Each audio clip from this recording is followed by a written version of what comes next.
Lucky Lefty Podcast. Happy Victory Monday. The Onora boys are in the building.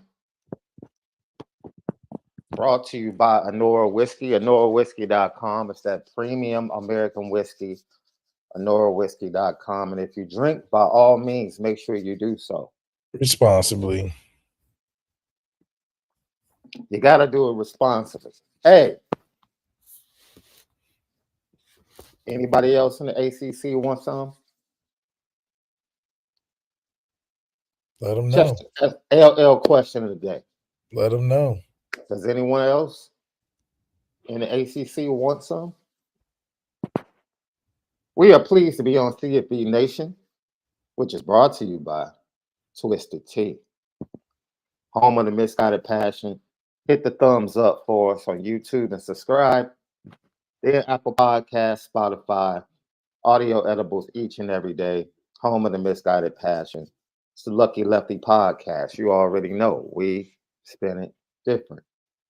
So we'll spend the first half of the show kind of giving a post-game show. Then we'll go into what Marcus Freeman said today at his press conference. He should be finishing up shortly. And then we're going to take your questions about the weekend, recruiting, or whatever you might have. But before we get into North Carolina State and that whooping they took, that's tough when you walk into somebody's home and whip them. Absolutely. The bag must be cursed this offseason, love. The NFL bag must be cursed because every quarterback that got the bag, they struggled yesterday, boy. It was like, I knew that Daniel Jones bag. I knew what that was, though. Oh, they got to do it every 5-6 years. Just give the unworthy bag. I like that, the unworthy bag. Yeah, the bag where it's like, we got to do that as a write-off for the league in general, in good faith, to keep the hope alive that maybe one day they'll make that unworthy bag investment turn into a lifelong Peyton Manning or something. I don't know. So let's see. Joe Burrow struggled. Daniel Jones struggled. Derek Harden struggled, I guess. They won. He played all right. Yeah. Jalen Hurts struggled. He got the bag. Yeah, it was a tough day for the bag. Justin Herbert played good. They just played Miami. Miami played good, better. Whoa. Left gave flowers to Justin Herbert on Lucky Lefty Podcast? Oh, man. Oh, man. I only talk about Josh Allen. Man, you throwing daggers towards Justin Herbert as well. I've never said. All I said was that people are giving him these accolades like he's up and coming when he hasn't won anything either. I never said he wasn't talented. That sucker can toss it around, So.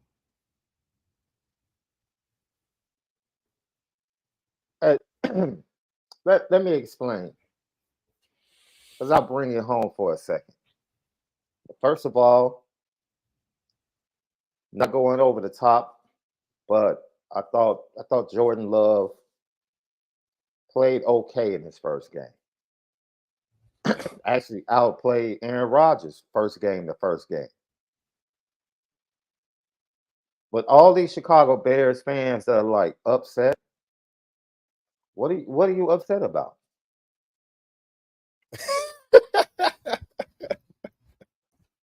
Did you think the Bears were going to the playoffs or something? No, wait a minute. Did you think the Bears were about to win the division? Yeah, you thought so. First of all, you're lying on this podcast. Just last week, what I said, just last week, I just said real Bears fans know what this season is about, and it's not about winning. I just said that last week on the podcast. That's a cop out. And you laugh. That's a cop And out. We had a I'll whole reiterate. who's going to win a division bait. I said it wouldn't be Minnesota. That's what I said. And I threw flowers at Jordan Love's feet. I did it all summer.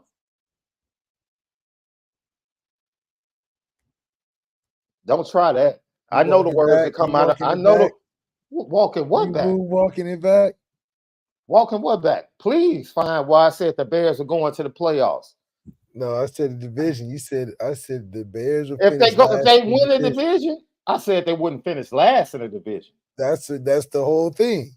Okay, they won't finish last in the division. Did you see the Vikings yesterday? Did you see you guys yesterday? I did. I did.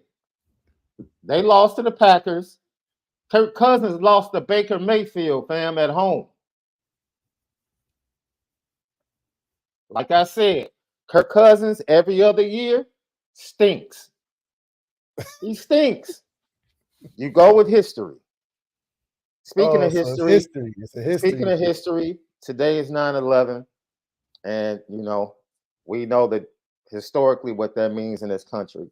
And if there's anyone watching that lost a loved one that happened to be in New York in the towers, or a first responder, or on those airlines, our hearts and prayers continue to be with you as you continue to deal with that loss.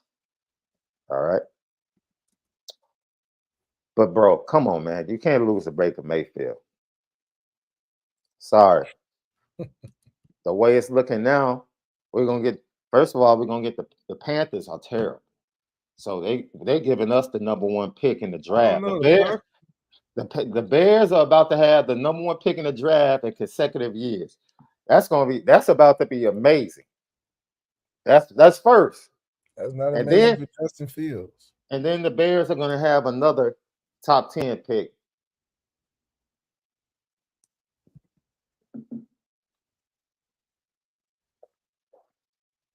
So what's y'all record going to be, man?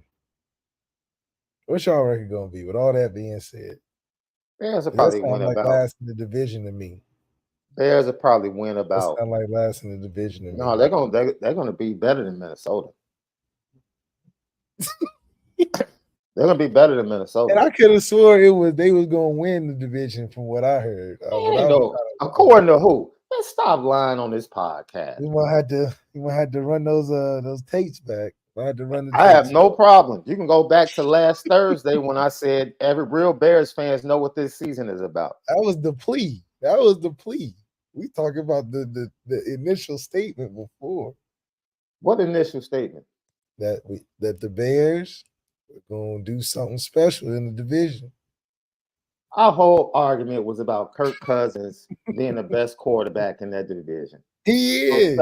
No, is he? Who is he not? Who's better than him in the division? I just watched Jared Goff, who's been to a Super Bowl against a Chiefs defense with no Chris Jones and no. I agree. Young. I agree. That has nobody on. I agree. And they run the ball. And he still outplayed Kirk Cousins. I just watched Jordan Love outplay Kirk Cousins in week 1. Against the divisional team, we're not counting that. Because like you said, the Bears are looking to be the number one pick again. So if you're the worst team in the league, you're losing the division. And you're the worst team in the division.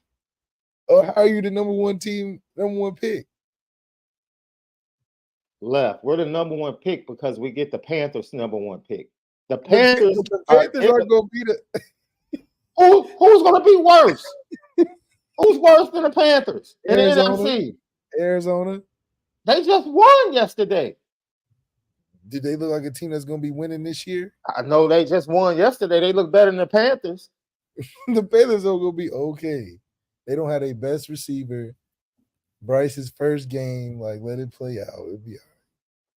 Wait, I'm about to laugh. Who's their best receiver? The Steelers actually look the worst team in the league. But Mike Tomlin always finds a way. We say this every year. We trust Mike Tomlin. We trust Mike Tomlin. But from a week 1 overall, the Steelers are the worst team in the league right now. They stink. I mean, it's only 1 week, but yeah, and then the Steelers played against a darn good team. I mean, it's not like the Steelers played against. All the other teams are pretty much competitive. It was a lot of 1-point victories, a lot of close games. Yeah. So I can't really say that them versus somebody. I mean, come on, like everybody else played competitive for the most part, except the Giants. But you know they're gonna sweep. I thought the Bears had the poorest performance of the weekend, and then the Giants said, "Hold." Then the Giants said, "Hold my beer." I don't know. The Steelers were pretty pathetic. No, dog. That Sunday night performance was. Yeah, I mean the Giants. Yeah, but that was. But then again, they played a really good defense, similar to the Steelers. But Kenny Pickett got way more going on, quote unquote, supposedly weapons and himself, and more hype than Daniel Jones, in my opinion. There you go. I mean, that's what hype gets you. That's what hype gets you. George Pickens is like, nobody can throw me the football. He might as well slide on down to Jacksonville. My dog Trevor Lawrence on the way. That game yesterday was a great preview of that division for the next 10 years, in my opinion. I mean, Anthony Richardson. I think that's Anthony Richardson's going to be okay. But let me point this out as well, because I want to make sure people understand this. Bryce Young is we love Bryce Young, right?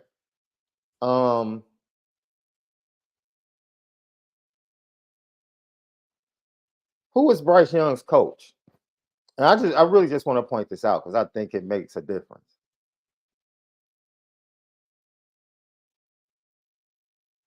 Coaching matters when it comes to quarterbacks. I'm talking about, and that's even if the quarterback is ultra uber talented. Coaching matters.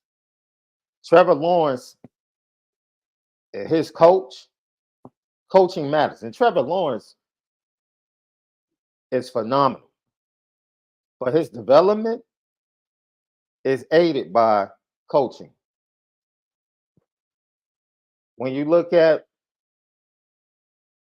Tua and Mike McDaniels, coaching matters. When you look at Josh Allen and what happened when Brian Daboll left and went to New York, coaching matters when it comes to development. You know what the saddest thing is? The saddest thing is a kid coming in, being drafted by a defensive staff with a bad offensive coordinator. That staff getting fired.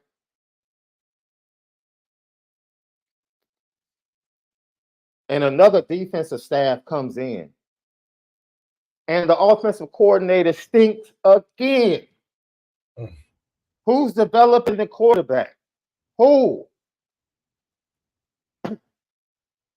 So you can sit up here and you can say, I don't see anything from Justin Fields.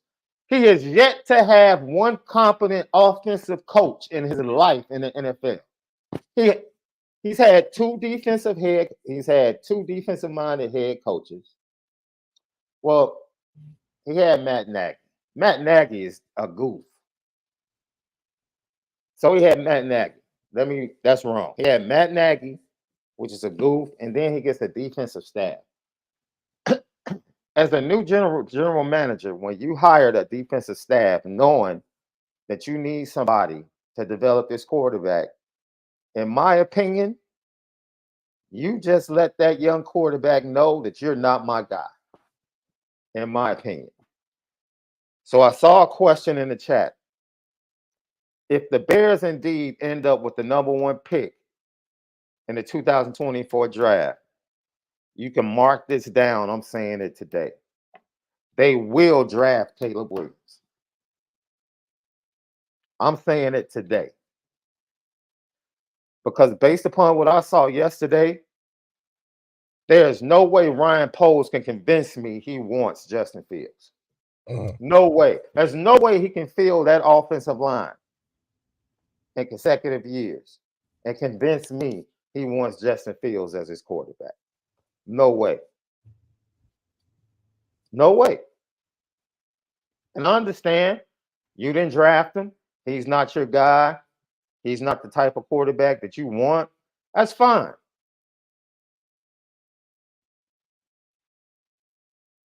But like Jay-Z said, I was just messing with them girls. I was going to get right back. You don't have to do them like that. You don't have to do that young man like that, man. You can put competent offensive line play.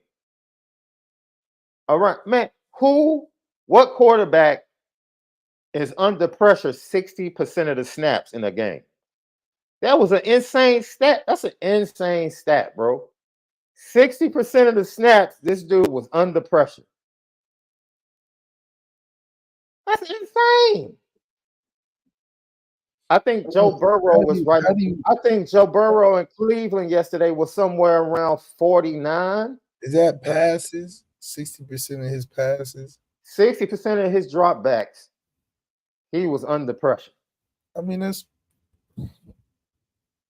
doesn't sound off. Doesn't sound off. Man, that is, bro, it's above the league average. But Far how do you, I don't know if that's how do you equate that? Because some offenses are quicker than others. Some quarterbacks are faster at getting the ball out than others. So how do you equate it to 60%? I don't understand that. Daniel Jones, I would say, like ED3 said, was running for his life way more than anybody I saw this weekend. Hey, so I mean, you know, that was a guy that I was like, I mean, yeah, he didn't play great, but dang, like he was. But the Giants' offensive line has been a problem the last 2 years, just like the Bears. This is how do you give a quarterback $40 million and you don't protect him? Speaking of the lack of protection, we can start right there with how Notre Dame struggled early against North Carolina State. Your three keys were start fast. If I'm not mistaken, start fast, big plays, and also special teams. Special teams. Special teams, and it was takeaway or something. Yeah. Longest field goal in Notre Dame history, bro. And honestly, I was more impressed with the 56-yarder he missed because it was a bad snap and the laces were to the left. That's why it hooked a little bit, but he had plenty of leg. Straight, he had plenty of leg on that 56. I was like, God, dog. Like, I've never seen, man. That's right. That's right. Okay. Knowing we have a place kicker that can go plus 50. That seemed like a playoff winner right there. Man. For sure. Especially when we need it. It's good we're getting it in early, testing it out early, you know, so we don't just break it out and it backfire on us. So he's gaining some confidence, nailing something. You can miss some early, but if you're making some, we got something. We got a chance. So we'll get to the grades and everything. But overall, your thoughts on the victory. Then I want to get to your dude. Look, let me tell you something. If you guys didn't follow Malik Saturday night, he had the funniest Alabama-Texas tweets during that game. Dude, you had me in tears watching that game. But your overall thoughts about Notre Dame and their victory against, I think I was close. I was close to the final score. 41-21. Yeah, I had it. And then they, you know, Notre Dame said, let me sprinkle some more sauce. on top of this victory. And overall, I think we're right where we have always felt, especially myself, where we should be in terms of beating the teams we're supposed to, the way we're supposed to on the scoreboard. And North Carolina State, in my opinion, is no different than what we should do next week to Central Michigan and what we've done the past 2 weeks, because we have finally been able to access the different parts of our offense that we couldn't before, which has been beneficial because now it's almost impossible to guard us defensively because we can do so many things. And we talked about specifically the overwhelming factor that we carry, especially late in the game. And I told you they're gonna have to prepare for that run game. They're gonna give us our best shot, but by the time that late third and fourth quarter come, and we put that man Aldrich Estime in the game, because he's still sort of fresh. Because everybody's been taking a chunk. But now you're tired. And Aldrich Estime is only getting stronger as the game goes on. And then you sprinkle in the Jeremiah Love with Jabron Payne. And you can't sleep on that because that's going to wear on you in the late fourth quarter, which it did. Floodgates opened right up the middle because you're tired. Number 11 was tired of chasing. He had some good plays. Yo, number 11? Yeah, he I was like, okay. But then he realized should we put Tobias? Does Tobias need to go on a petty train for letting him getting caught from behind? He wasn't used to catching and running. He's still got Bambi legs. But hold on. Is that not what I begged for with Tobias? I said dig routes and in cutting routes. Get him on the run. Hit him on the run. That's what I begged.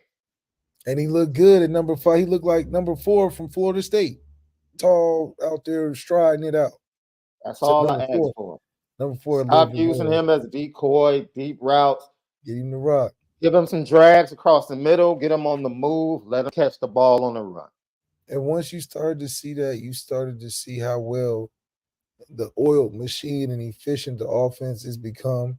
When you see a team that's 2-dimensional, 3-dimensional, you see the effect of it. It just, everything becomes open, and there is no limit to how you can adjust during the game and continue to attack defenses throughout the game. Even if they think they got a beat on a certain thing that you do, you make it hard because then there goes Sam dropping it over the top, or there goes the heavy set, and then now you're trying to prepare for the stop the run because you've been working it down the field, and then Holden States leaks out.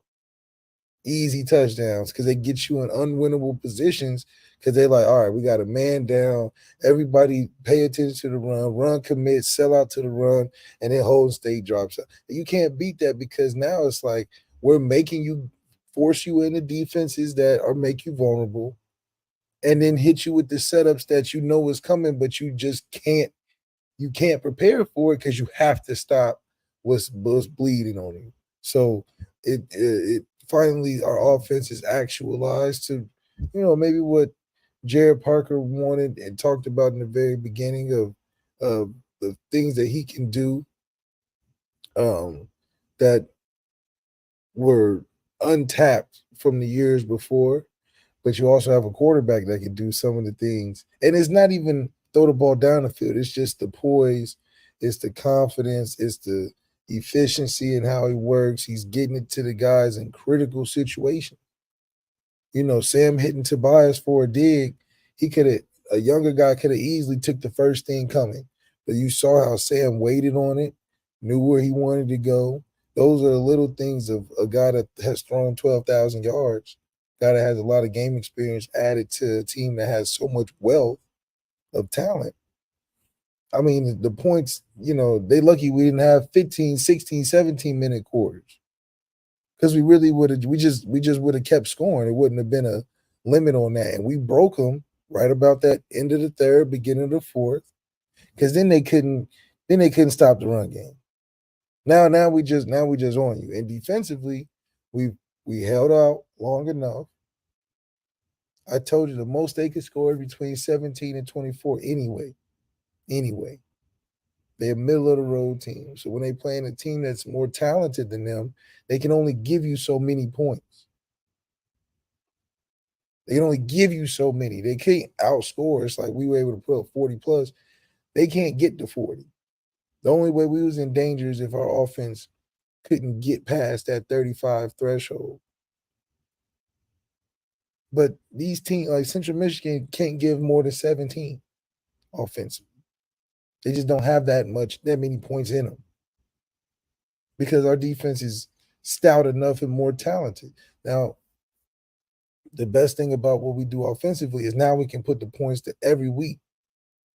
You know, a lot of people talk about USC and now they make it look a little easier, but that's where the shootout comes for us. You know, defense got to play a hell of a game. We can't make mistakes, that whole thing.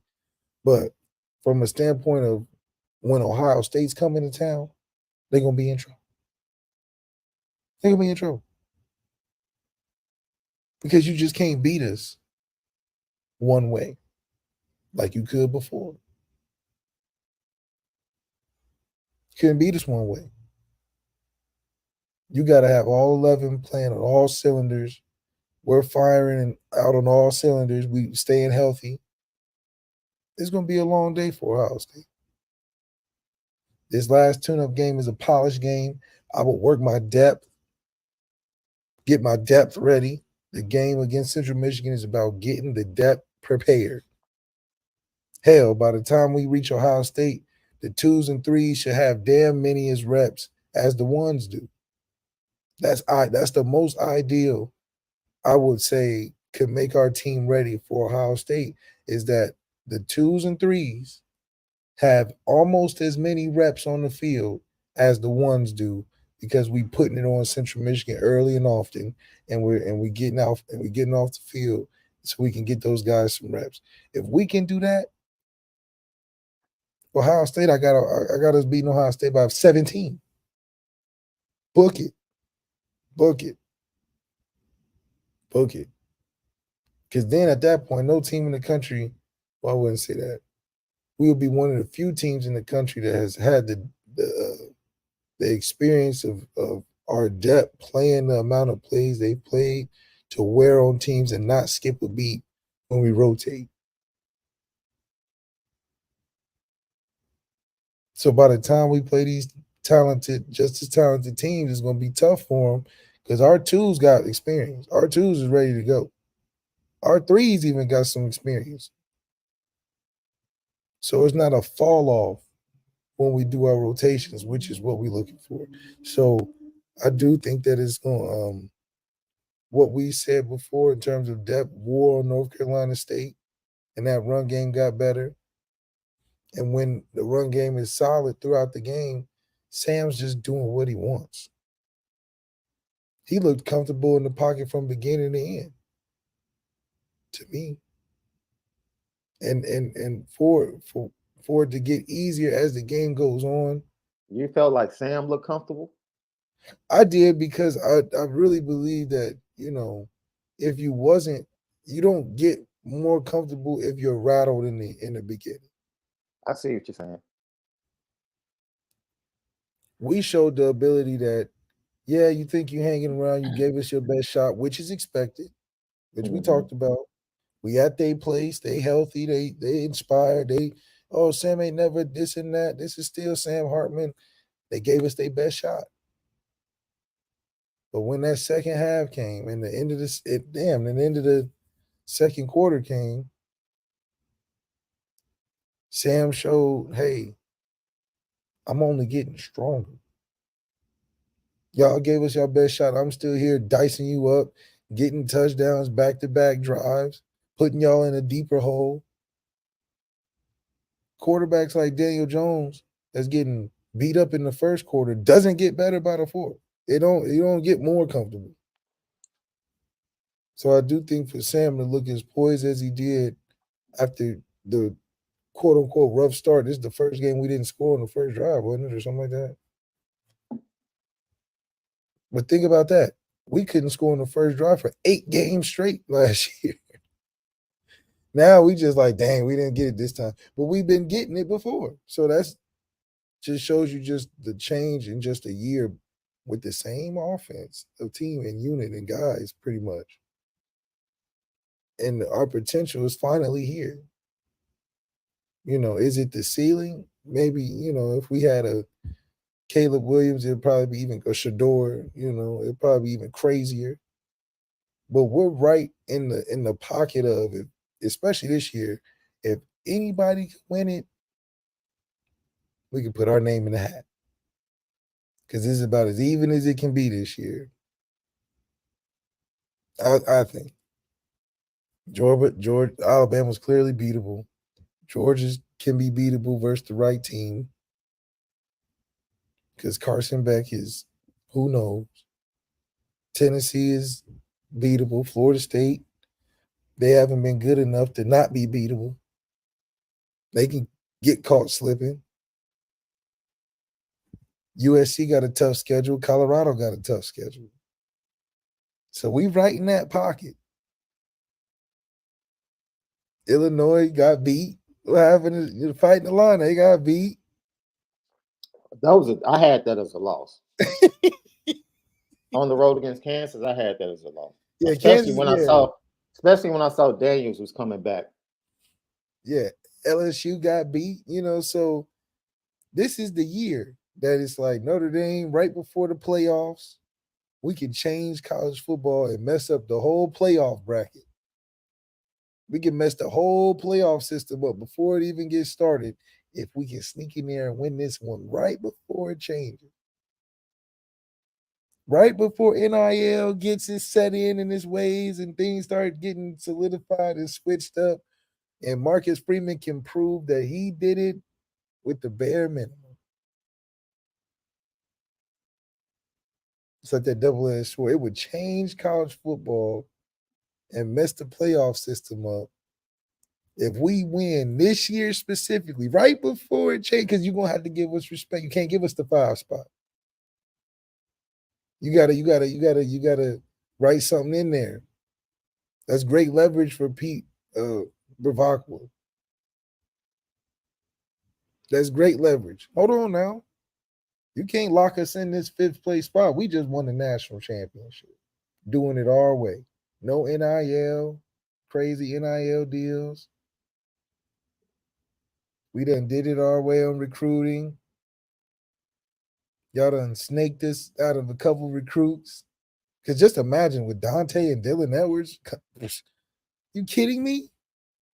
We probably would have been a clear favorites. If we had a Dante and we got Sam Hartman, but Dante and a Dylan Edwards, Marcus Freeman really would have had number 1 recruiting class. So, it just shows you that we at the right place at the right time. Everything is pretty much coming together. It's just about being tested against the teams that are, quote unquote, the challenges that we'll have during the season. Because, as being on a team, you don't want to look ahead, all that, don't overestimate. But we're not on the team. So we can overestimate and tell you that we're going to be fine through these games we're supposed to win. Period. And we can prove that by the scoreboard, finally. Before it was like, we're more talented on paper, this and that. No. Now, we can be like, what do you mean? We putting 50 on this team. We don't care if it's ACC. We don't care if it's we paying this team to come. We're going to get our money's worth. We're going to whoop them up. Thank you, TSU, for coming. HBCU showed us how to homecoming and all that. But we're going to whoop them up. No chances. Y'all came for the pictures and the experience, not the game. Because we had to whoop you up. We go to Ireland, whoop you up academy schools because we don't want you late in the season where you think you get momentum and we getting tired and injured. No. Whoop them up. Oh, we going to play a traditional school, ACC. Y'all think y'all good? Nope. Whoop them up. 38 not good enough. We don't want to let y'all think y'all had a chance and I was coming back. We're going to keep scoring. Before in the Brian Kelly era, we get up 2 touchdowns, we're going to chill. Mm-hmm. We're going to chill. We're going to try to run the clock out, hold on to the ball, fall down before, all that. Marcus Freeman's like, no. I'm putting a foot on the neck this year. Oh, we got a pick. Field position. Oh, we go score. We up how much? Oh, that's not enough. Finally. And the quarterback saying Hartman's like, it's not enough.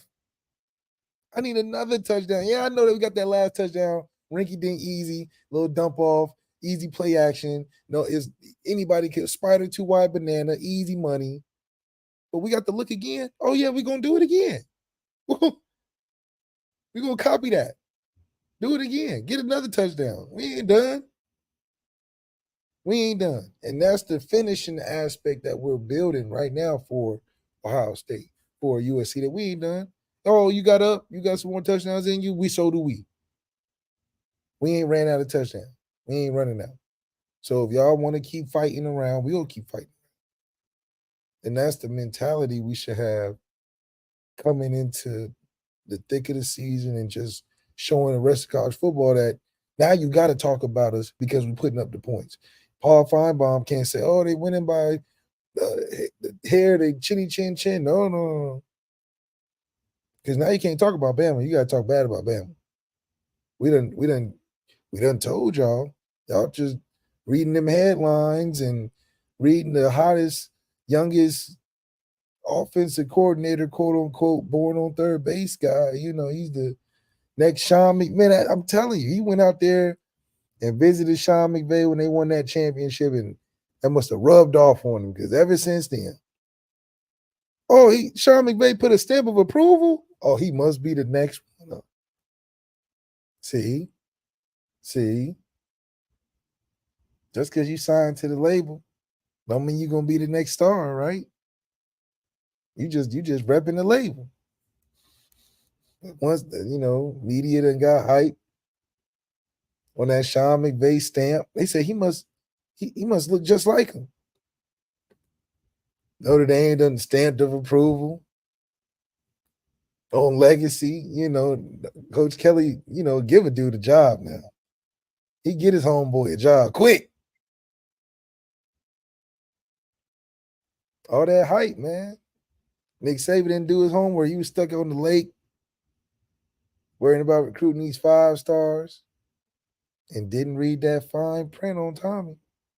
That he didn't read that scout report, that last little comment from that one journalist that always kept it real on the Lucky Lefty podcast. That fine print from the journalist on the Lucky. Don't do it. Be careful with the warning label. Will not foster a QB culture in your QB room. Cannot develop talent. Should have sent him a picture of the QB room in 2018, 2019, and what it looked like. They should have sent it to the Alabama message board fan base across the nation. And be like, this is the room Tommy recruited during his time in Notre Dame. This is the room. Drew Pine, Brennan Clark, Ian Book. Who else is it? Ron Paulus Jr.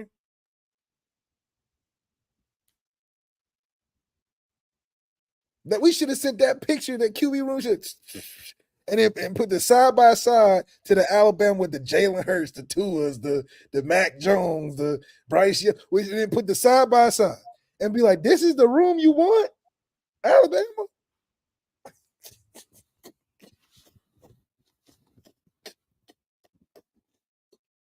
I'm telling you.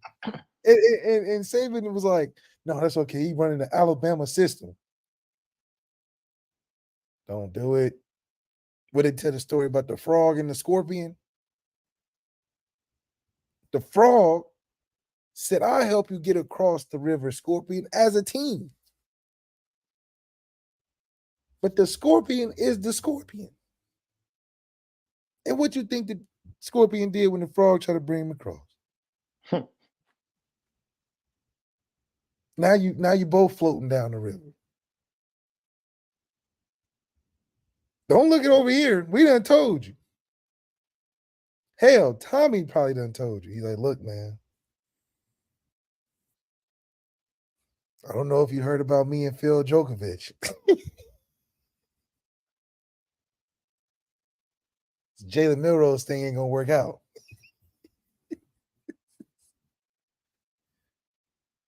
I got some other guys that I think that can run my system and all that, but I cannot call this game for this man. And Nick Saban said, this is you're gonna run and you're gonna play who I want in my. And ever since that conversation, they put up 6 points at half. But it's not Jalen Milrose's fault. When you're competing against everybody on the roster to play quarterback, it's going to be hard to focus on your job and be good at it. Even though they know that you got things that you should be working on and getting those reps on, because you're not a full-out product, you was catching balls in the last bowl game. How that makes sense? You got Tommy Rees and his recruiting style and his play calling style. And then 6 months later, you give him a guy that was receiver catching bubble screens before the bowl game. The man was catching bubble screens before the bowl game, Shaun.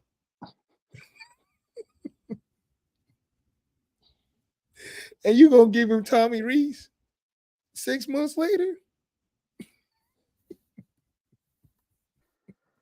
All them quarterbacks he done brought in and is down there and all that. And they lost. All of them lost. I think his last four quarterbacks started in the NFL yesterday. You got to read them headlines. Two of them threw for 466 yards. 5 touchdowns. The other one done beat the greatest coach of all time, Bill Belichick. And he got to come after that terrible, embarrassing loss. It was embarrassing because it looked like they didn't have no answers. What happened to the Alabama receiver corps being, I don't even know the receiver they got now.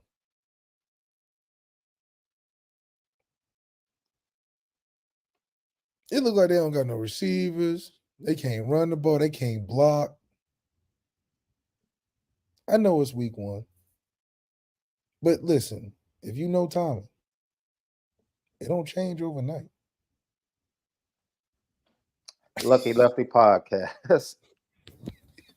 It is, we're talking about the eye of the storm. Some may say, or you might have heard, that the most peaceful place is at the actual eye of the storm. I think the peace that Sam Hartman had was because he walked in the stadium with the Avengers. See, it's totally different walking in that stadium with Joe Alt, Aldrich Estime, and the rest of the crew than what you had at Wake Forest. So we said and we agreed that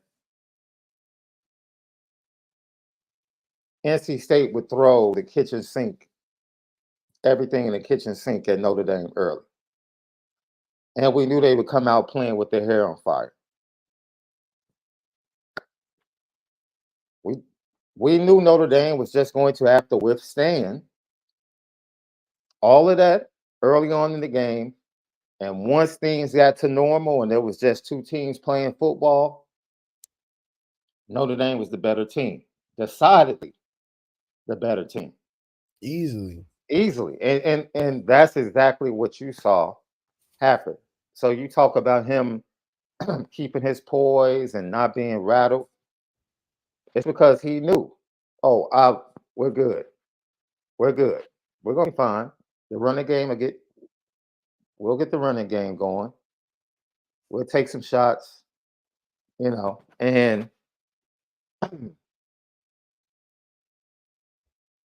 this is one of the most And Marcus Freeman talked about it today in the press conference. This offense is relentless, left. It's just a relentless offense.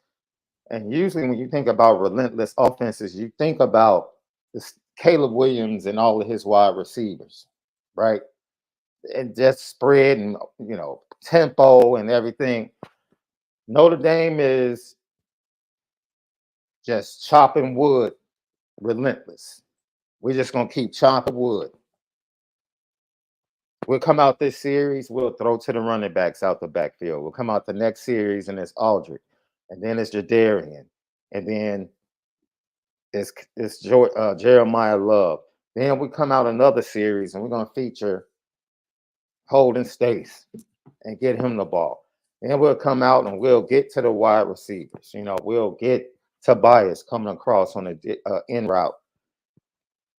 It's just so much that they can hit you with. And it gives Jared Parker an opportunity to script plays for success. But if those plays don't work, this is what we can counter with off of what they did or what they're doing. And North Carolina State didn't have any answers to the counter. Right. They just didn't. They didn't. So the resiliency shown by this team and the attitude shown by this team, which you pointed out, Marcus Freeman put Marcus Freeman in consecutive weeks called timeouts to save 50 seconds against Tennessee State and to save a minute and 9 seconds against North Carolina State to give his offense a chance to score. And that's exactly what they did both times. Brian Kelly is running the ball on that first play, and if we pop one, then we'll try to score. In that position, Brian Kelly's mentality wasn't, man, I'm giving my guys a shot. Well, I mean, a lot of that goes back to you having a quarterback. And what's so good about this is that Notre Dame finally has a quarterback where you can be like, I know we can score. I know we have the confidence that if you give us a minute, 2 minutes, 30 seconds, that we have the ability to go down the field and get a chance at getting some points. And when and it's not Marcus Freeman's fault that he hasn't done it before, but that was the coaching strategy was to get off the field if you were up or take it to half if you're close, because you don't want to put the ball in harm's way because you don't trust your quarterback. And I think that's a physical example of what it looks like, because they're never going to say they don't trust it. But when you do things like that, you know that they don't believe in the guy they got under center. Good thing with Sam Hartman and his experience goes back to experience once again for college football at that position. They're like, he's seen all of it, done all of it. He can operate well enough. And we got the talent that we can call a deep shot, have a good chance. We can run and have a good chance. He can manage the clock well. So Marcus Freeman has an aid in that sense where, and it's good practice. It's great practice because we'll be in some tight games, and even when we are in tight games, having that practice of, well, we tried it in North Carolina State, we tried it at TSU, so we're prepared to have go-tos because, football is a game of inches, and we might need to pull off a fire drill and score late in a USC or something in history, like you like to say. Got to go with history. If we've done it before, we'll do it again. Now, I did see a couple of things in the chat as you were breaking things down. Someone talked about Tobias thinking too much. You can't. His lack of production has zero to do, in my opinion, with him thinking. Because the reason I know he's not thinking too much, he has been absolutely incredible in the run game blocking, which means he's not allowing his lack of production to impact his play. The second thing is he's been running all deep routes. Like, how are you thinking too much? His problem was you have to let him be a receiver. Yeah. Let him be a receiver. And as we said last week, as we tried to point out, which is the reason I took the bet from the goofy that felt like Tobias was going to put up 70 and 1,000. Fans are so fickle, man. Let these players develop at their own pace. Yeah. If you go back to high school, Tobias Merriweather was nowhere near the dog that Jaden Greathouse was. Jaden Greathouse was a dog at the top level in Texas on the best team in Texas. It was no secret that Jaden Greathouse was going to come in and be a dog. And immediately, dude, Tobias did not do that on the high school level. No. No. And he's still a sophomore. Yeah. He's a sophomore. Like But he needs. he He can be needs. like a CD Lamb, and I think Tobias have a lot of similar traits from how they run, and I think Tobias may be a little taller, but CD Lamb his senior year was different than CD Lamb his sophomore year.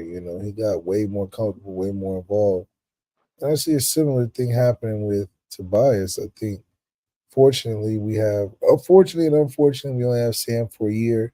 So hopefully there's not a cutback on things that we do necessarily with the next quarterback. But I think it's all about comfortability and experience. You think of a guy like Brock Purdy, who's played literally 4 years at Iowa State, set all the records, have a ton of experience. It's not a surprise that he looks good under center at the 49ers. Regardless of how talented he is, the man got experience. So, no, it's not a surprise he looks comfortable. Obviously, he has a good coach that's putting him in good positions, and it's about poise. That's why Sam Hartman is so good. He's got experience and been playing hella games. So a 50-second, 2-minute drill is not any bigger than what it should be, whereas a 50-second, 2-minute drill with Drew Pine, first-year starter that was a backup at the beginning of the year, I'm panicking if I'm a coach getting paid $7 million. Would you do that? Mm-hmm. You getting paid $7 million, you going to put a backup that wasn't supposed to be starting in a 50-second, 2-minute drill to get up points that you're trying to score? And no, that's terrifying. But I try it with a 8-year Dove commercial beat sponsored quarterback that's supposed to do it, with 12,000 yards under his belt, with all these weapons available. Yeah, we're gonna go for it. That's common sense. That's common sense. Now, where ego gets in the way is stuff like Alabama, where if you're gonna bring Tommy in, you gotta let him rock with who he's gonna want to rock with, or it's not gonna work. As an example, ego with you putting K Klubnik over DJ Unangale, thinking it's a DJ and Trevor situation. Not gonna work. Not gonna work. Not how you want to. Because if you're doing it the right way, keep DJ in there because he got all the intangibles.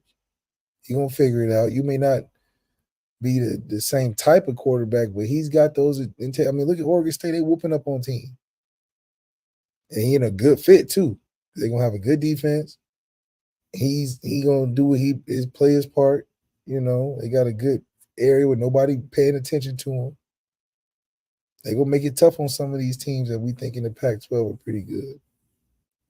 Pac-12 is the most exciting conference. I can't wait for the next few weeks. Heck, Oregon State got USC last year. Yeah, that's what I'm saying. They got that Oregon State, USC, Colorado, USC, Colorado, Oregon, USC, Oregon. I mean, these games, yeah. Pac-12 exciting football this year. Washington and all the teams they got to play. So But Notre Dame, we're in a great position where we just got to keep beating who's in front of us, and they're going to have to respect it. And now it's not going to be fun for everybody out there watching us put the points that we've been talking about we have in the tank. We've been telling people for years, I'm telling you, we can be a team that scored 40 plus. I'm telling you, we got the talent, we got the O-line, got the running backs, got some receivers that can run. We can do it. But we can never show it. Now we showing it, and teams got to eat it, and they don't like that. They don't like that. They don't like the Notre Dame. They like, damn, Notre Dame. We can't talk big stuff about them now because they put 45 on you. So what's your let's go ahead and get to your grades, and then we'll hand out the MVP stops. Sam Hartman. We talked about him staying cool. I give him a B just because He put the ball on the carpet twice. yeah, give him a B just because you're gonna have to play beyond the talent around you for me to give you an A. You're gonna have to be the reason. Explain that, Left, because we have harped all summer long on people keeping the perspective of Sam Hartman. I'll say this. Sam Hartman has exceeded my expectations when it comes to intangibles and his overall impact and leadership on this team.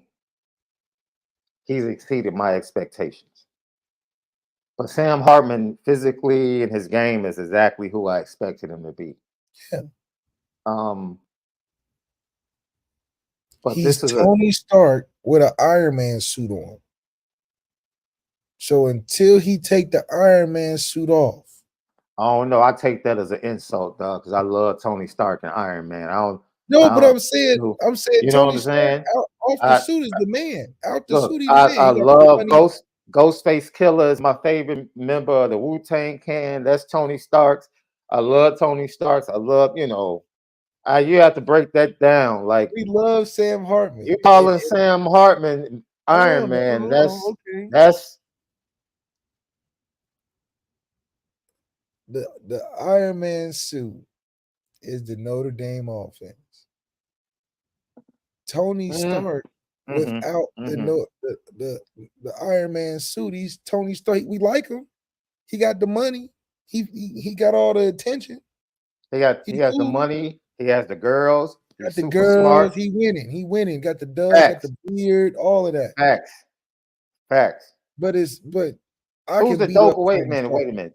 LL question of the day: Who's the dopest billionaire? Bruce Wayne or Tony Stark? I just had to ask. Go ahead. That's a good question. But that is. Tony Stark is not outside that Iron Man suit, not beating up villains. That's the NC State thing. They can catch Tony Stark slipping when he don't got the Iron Man suit on. Mm-hmm. But when Tony Stark paying attention, put that Iron Man suit on, he hard to beat. And all them people that thought, oh, I could whip Tony Stark. No, not with that Iron Man suit on. It's gonna be a little harder. I gotta get some actual villains. I gotta get some big name villains to do it. And that's what this is.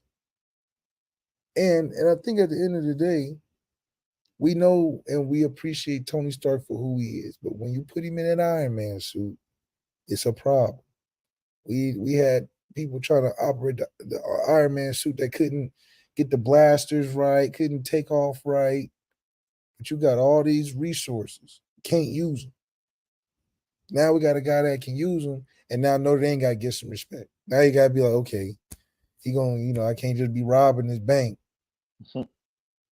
I can't just be running amok in the city because I'm going to have some problems on my hands. I could get away with it before. I can't get away with it now. And I think that's what college football got to realize. They can't get away with all that trash talking now about Notre Dame because we got some answers for you. And we just going to continue to show week in and week out. And we're going to get in these big situations where y'all calling these big games. By the time we get to these games, it ain't going to look so big. It's going to be, oh, Clemson's an underdog. They got to bounced back from this rough start and showed against Notre Dame, who's been unstoppable. We're going to look like the big bad bully coming into town because we can't hide 45 a week. What is it? You can't hide money? You can't hide 45 a week. That ESPN ticket going all day. All these teams across the country got to see, damn, 45 to what? 50 to what? 42 to who? Damn. Oh, they scored 45 against a hot. Yeah. Yeah. Before you were used to seeing 20-13 versus Toledo. Everybody like, oh, these guys are jokes. These guys suck. They getting lucky beating Purdue. Now we on people's head. Damn, what?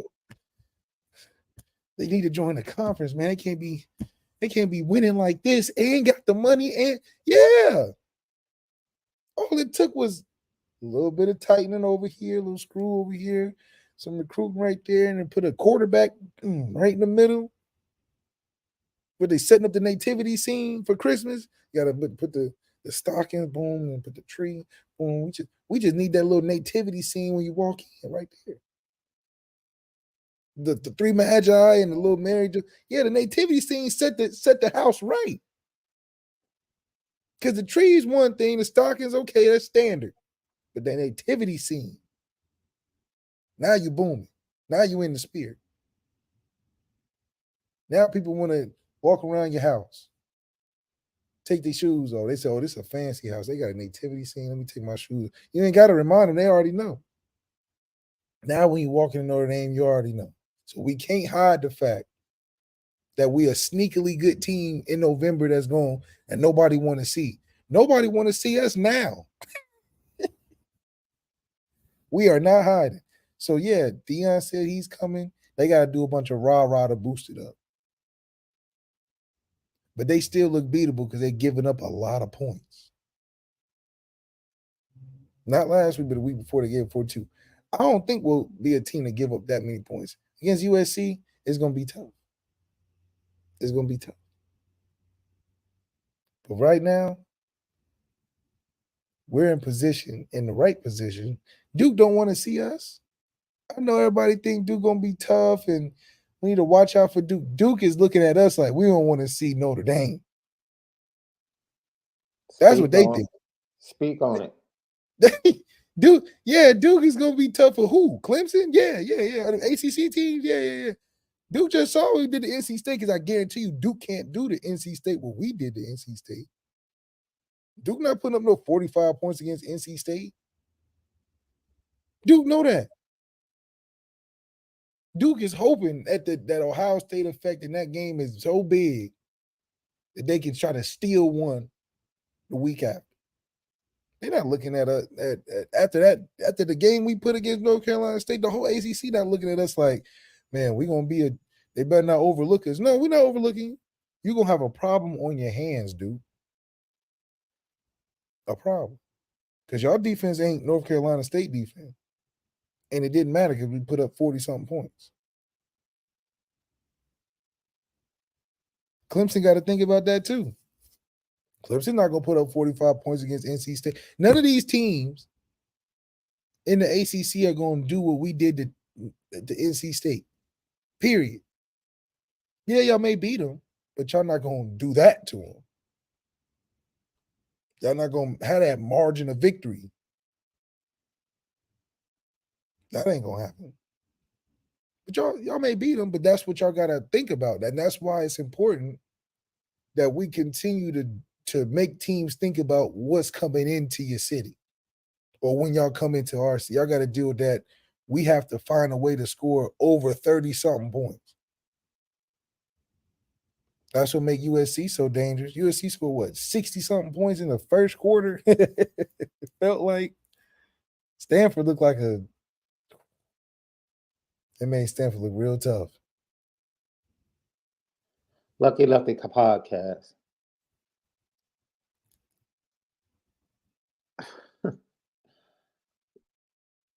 We had somebody in the chat that thought they were correcting me when I was talking about Ghostface Killer. You need to do your research. Raekwon is not Tony Stark in the clan. Ghostface Killer literally has an album called Iron Man. Come on, do better. Tell him. Do better. Bruce Wayne, Tony Stark. That's a tough one. That's a tough one. But I like the way you explained it. Sam Hartman is Tony Stark, and once he jumps in within the concept of the team, that's like him putting on the Iron Man suit. And then he's able to be that dude that we've seen that's only behind Caleb Williams in passing efficiency after 3 weeks of college football.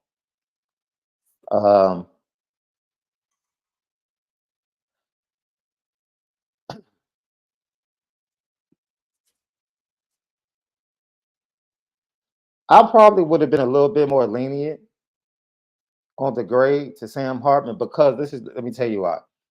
I knew that the front seven of North Carolina State was tough.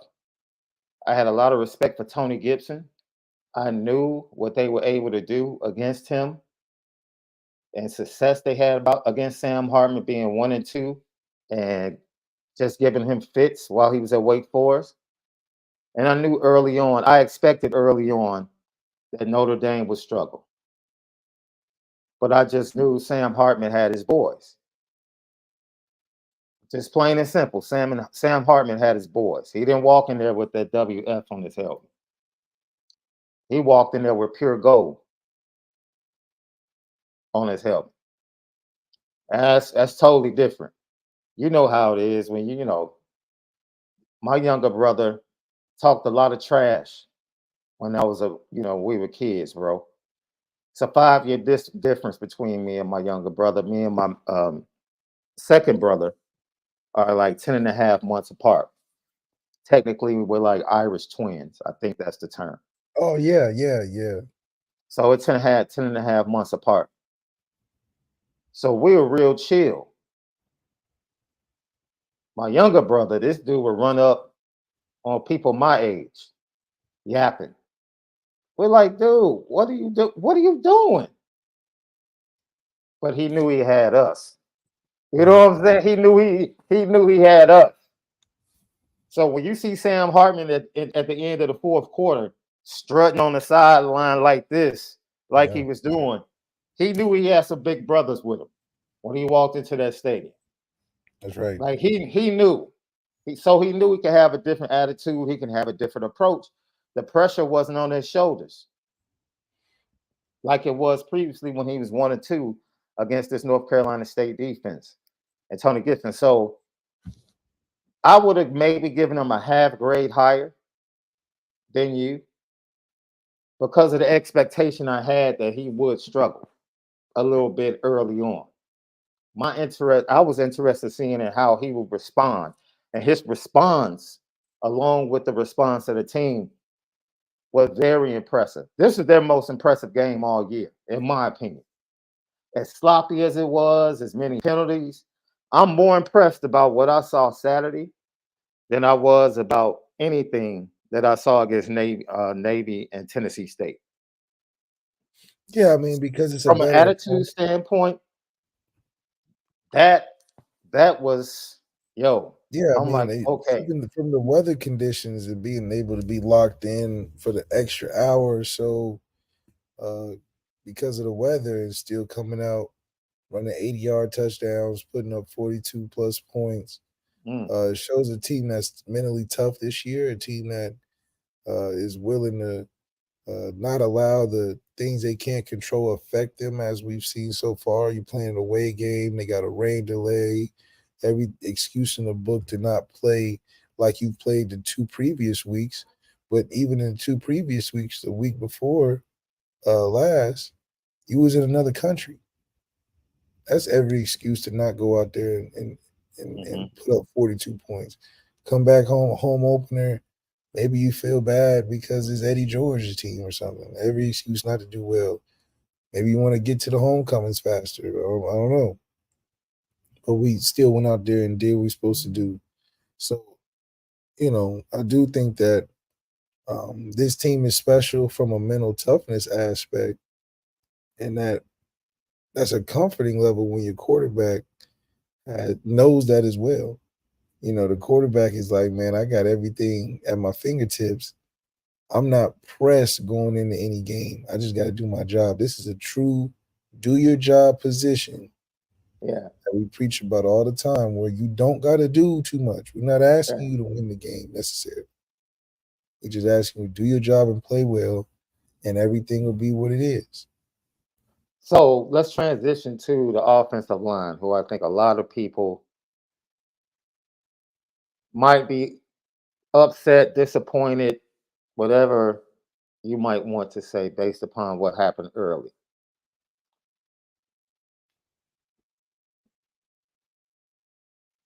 What's your grade for the offensive line? And I just want to hear your grade first. Let me hear your grade first. Oh, I'll by the go. way, if and what you said about Sam Hartman, does that make Marcus Freeman Jarvis? Wait, say again. Because you said that Sam Hartman was Tony Stark's and Iron Man. So does that make Marcus Freeman Jarvis? No, Marcus Freeman is the cool black dude. That's the other Iron Man. You all right? I see where you're going. Yeah, yeah. Originally Terrence Howard, that ended up being. Got you. He Don Cheadle. He Don Cheadle. But it was in the Iron Man movies. It was Terrence Howard Oh, right, initially. right. So yeah, O he line. O line. I mean, putting up 42 points, you got to be able to block for that.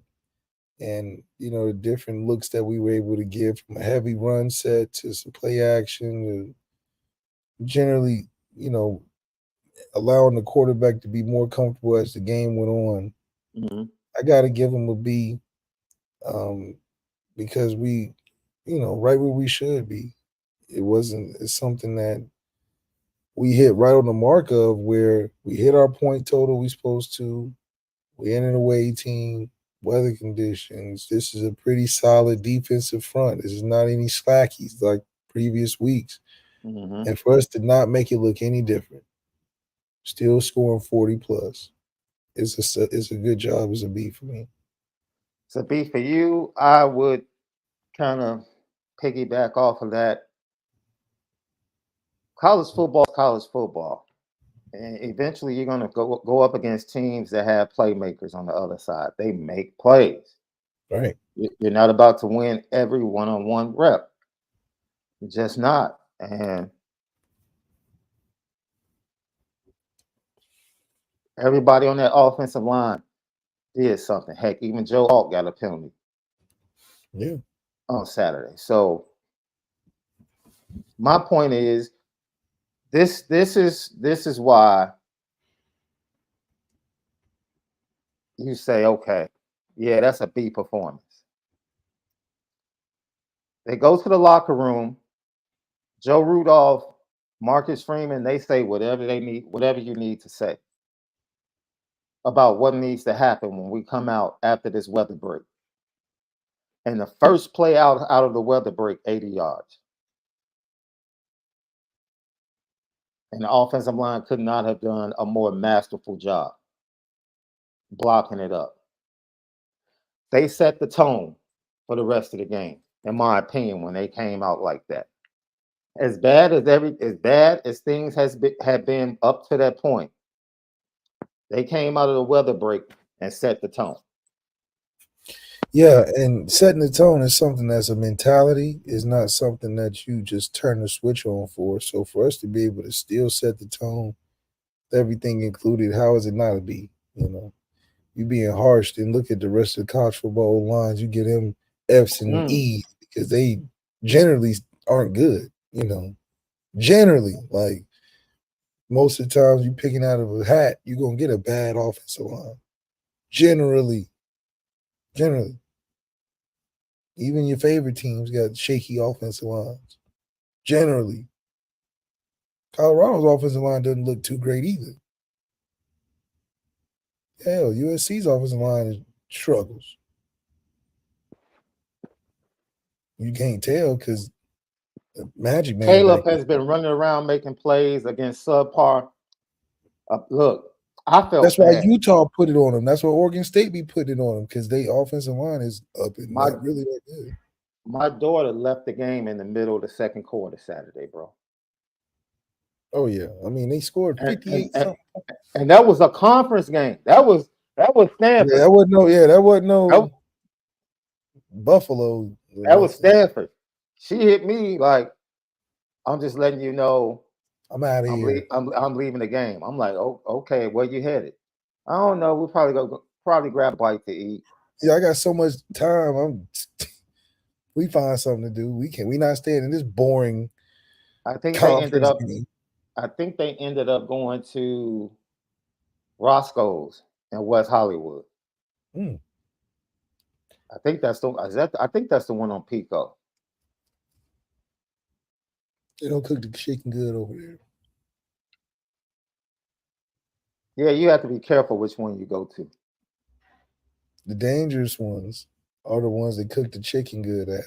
She didn't go to that one. Well, the one that's actually across the street from the BET offices that used to be the CBS lot is actually okay. Yeah, I mean, if you're in that area, you got to go to Sweet Chick. They got better chicken and waffles. I've heard about Sweet Chick. Have yet to. I've heard about it. Have yet to partake. Lucky Lefty podcast. Wide receivers.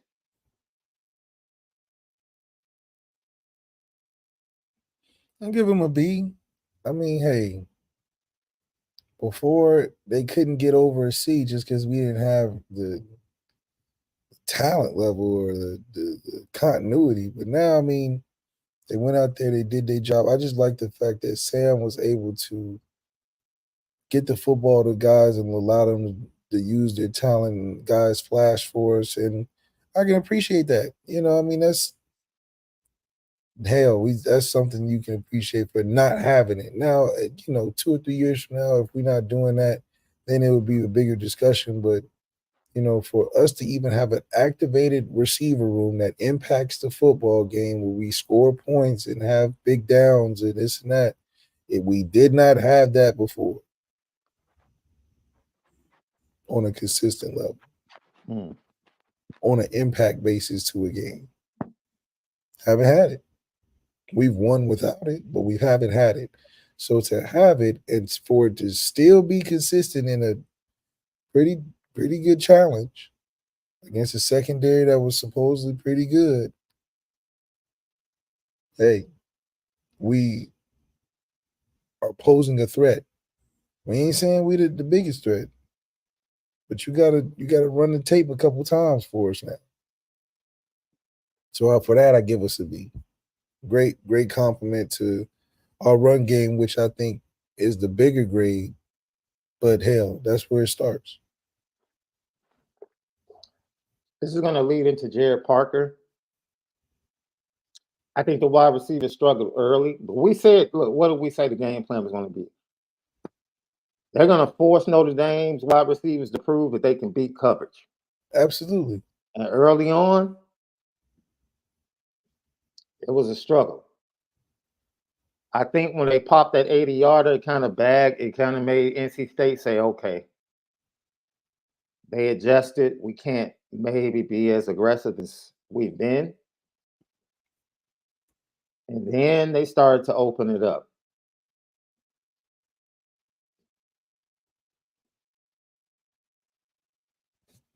I think you're going to see that when Ohio State's going to do the same thing. Yeah. Pressure and leave Notre Dame one-on-one. That's your best theoretical chance is doing it that way. Because now you're like, all right, make Sam beat us because you know that Sam isn't the quote-unquote best player on the offense. He does, but he makes the offense go. Mm-hmm. So it is an interesting dynamic because he's not the effect of a Caleb Williams where that's the game plan, focus on beating Caleb Williams. It's like we feel like our best way to win is if Sam beats us, but that's only because their run game is more of a threat. But Sam's a threat too. He'll light your ass up for 300 yards if you let him.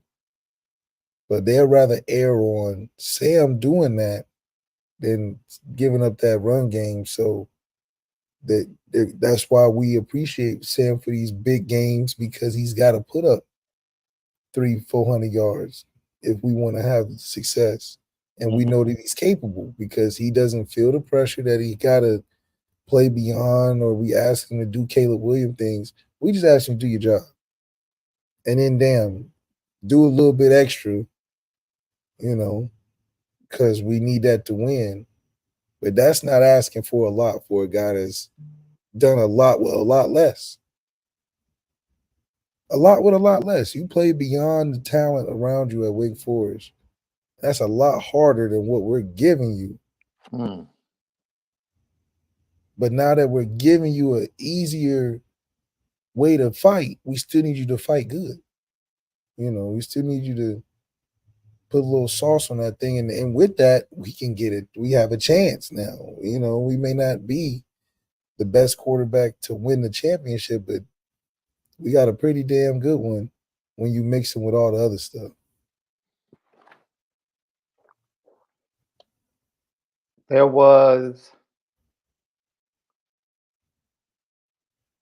was talking to our guy KG that joined us last Thursday after the game. We both thought that the offensive coordinators had some special moments, we'll leave it at that, during Saturday's game.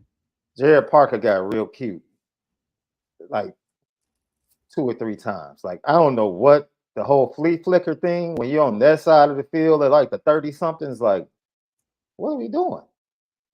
We're running the ball down their throat. Now you're trying to trick them? Right. For what? One of the biggest mistakes that you can say Sam Hartman made was taking that sack on 3rd down. Yeah. And making, that was a chip shot field goal. Now you make it a much more difficult field goal. And that was the play when most people thought they should have called a penalty because the guy tackled him around his neck.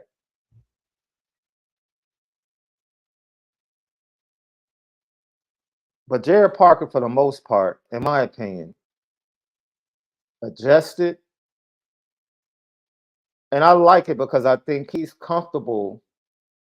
Remember when I said Jared Parker was extremely lucky to walk into the offensive room he walked into? Oh, yeah. When he got the job? He knew he was lucky. He knew he was lucky. Hell, you didn't even see him on the coaches list. Yeah. Until we found out when it couldn't happen. He fell into it. He stuck around, and it's not like his track record was something where we're like, oh, we needed this the whole time. We didn't know what we got with Jared Parker, but Jared Parker knew what he could take advantage of with the right guy. So he's very lucky to walk into it, and even more lucky that Marcus Freeman got him a guy that can make it come alive too. So it's 2 parts to it, and then the third part is we got rid of the extra fat that can complicate a situation. You got rid of Drew Pine, you got rid of Tyler Buckner. You got the youth in there is in a wanting to learn position. They're not biting at the ankles necessarily or making it hard to decide on who to go with. You done cleared the decks, got you a capable guy, and then the advantage of you being around it, knowing just how good it can be. I mean, Marcus Freeman underratedly put it together masterfully. And so now you got all the right ingredients put together. This is equivalent to Joe Brady and Joe Burrow being together for 2 years, but this is a quasi similar position because it's 1 year, but it's a little different. You got a more experienced guy on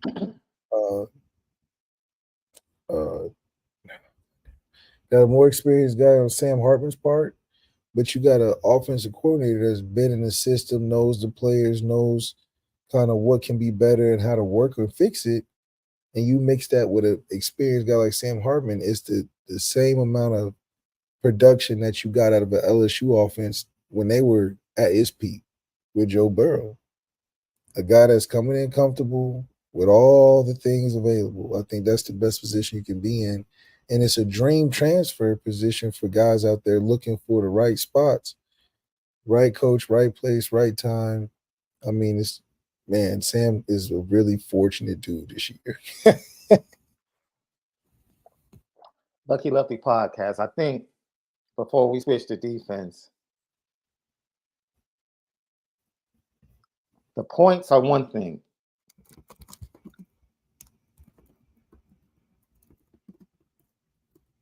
You pointed out that the talent has been there.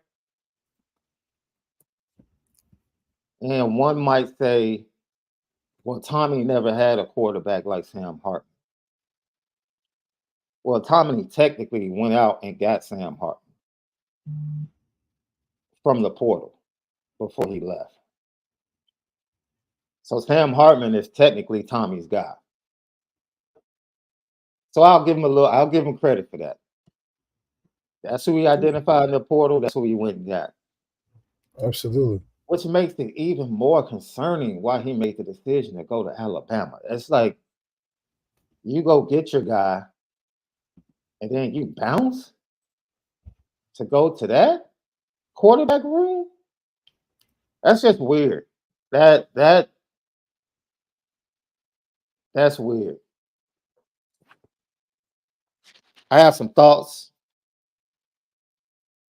but that's just weird. Maybe Tommy tried to use that as leverage to come back to Notre Dame for an extra little a few more chips in his cookie. And Notre Dame told him, no, that's not happening. It's just strange that he would make that move. And then maybe he thought Alabama would be a quicker path ultimately to where he wants to be. Yeah, it's a good resume builder. So, audio, don't forget, CFB Nation, presented by Twisted Tea. Audio edibles each and every day. Apple Podcast, Spotify, Lucky Lefty Podcast. We spin it different. We switch over to the defense. They play fast. That's what I loved about the defensive effort. They played fast. I saw somebody in the chat questioning the pass rush. I know they only had one sack on the day. Kudos to Donovan Heinisch to getting that sack. But they pressured Brennan Armstrong all day. That was pressure all day. They brought pressure. Riley Mills collapsed the pocket from the inside. Howard Cross has been a beast all season long, pressuring the quarterback. So look.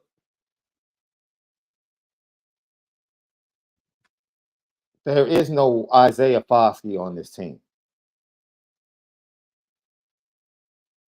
That's just going to. But Notre Dame had Isaiah Foskey on the team last year, and he was a no-show in the big games.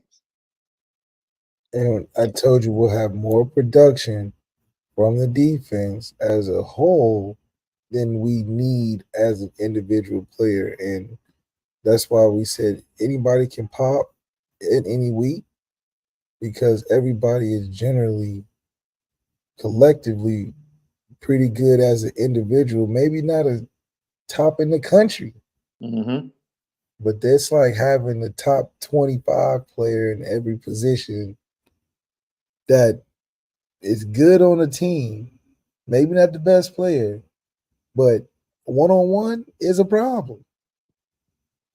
Is a problem. So you're not going to go into a game singling out any individual and being like, that's the guy that makes it, that we stop him, we stop them. It's more like, we all got to play pretty good across the board. Because Marcus Freeman is putting together a very positionless football team that is, we may not be Georgia, that is first round picks. But there's a bunch of third, sneakily second round picks on the team too. And with the development, I think we're in a good spot that can attract the right talent to take us over the top from a we got dudes like Jalen Smith type, just easy. Oh, he's the best player. He's the best player. We'll get to that. But we're in a really tough spot from a game planning situation for a team on offense because they're like, well, I mean, I don't love our matchups. Like, I don't love my 3 receiver versus their number 3 corner. I don't love my offensive lineman versus their number 2, 3 tech when they're subbing him in because he can still give us issues. Don't get me started if they rotate their backup linebackers, which we think may be better. We know about Ben Morrison, but Cam Williams is not no slouch either. So it may not necessarily be the number 1 guys that we're concerned about, but it's the overwhelming one-on-ones from key positions that you depend on in the game. You depend on your third receiver in the game. He may not be the go-to, but he's the dependent third receiver. And our third corner is pretty good. He may not be the best corner, but you can't just look his side either. You know what I mean? So, heck, our fourth corner is pretty good. Our fourth corner is pretty. As I said, Christian Gray is playing in the first half, bump and run. And Ben Morrison was technically our third corner going into last year. Look, we felt like the secondary could be really good. Left, you know what I'm most proud of? 32 carries for 86 yards. We can talk. We knew what the secondary could do. We knew they would be able to stand up and challenge Ohio State. We knew they would be able to stand up and challenge USC. Notre Dame gave up 32 carries for 86 yards on the ground. That's what I'm talking about. Because all we talked about is teams running the ball on Notre Dame all last year. A quarterback that just came off running 96 yards on the ground in the previous game. You knew North Carolina State, Robert and I wanted to get Brennan Armstrong involved in the running game. 12 carries for 26 yards for Brennan Armstrong. So they pressured him, and it might not have been in the conventional, we just have a speed guy like Isaiah Foskey coming off the edge. But Al Golden, we'll get to his grade, in my opinion, did a fantastic job. Now, at a point, I felt like he was doing a little bit too much because he was leaving the middle of the field wide open late in that game. Yeah. And if it wasn't for just drop passes by the receivers, the game might have looked a little bit different. But overall, the defensive performance, you have to be pleased. They tested the DBs, hey, they showed up. Benjamin Morrison dropped an interception, an easy interception early in the game. Came back and got one. Christian Gray had one go right through his hands.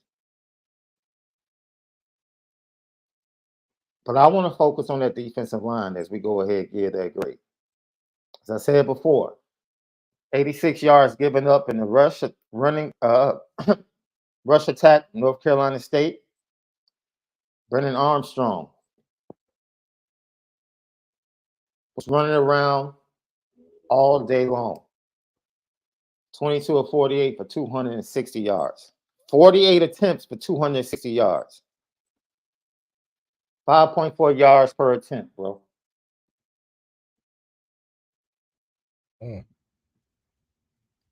Defensive line was, defensive line. I don't know what grade you're about to give them, but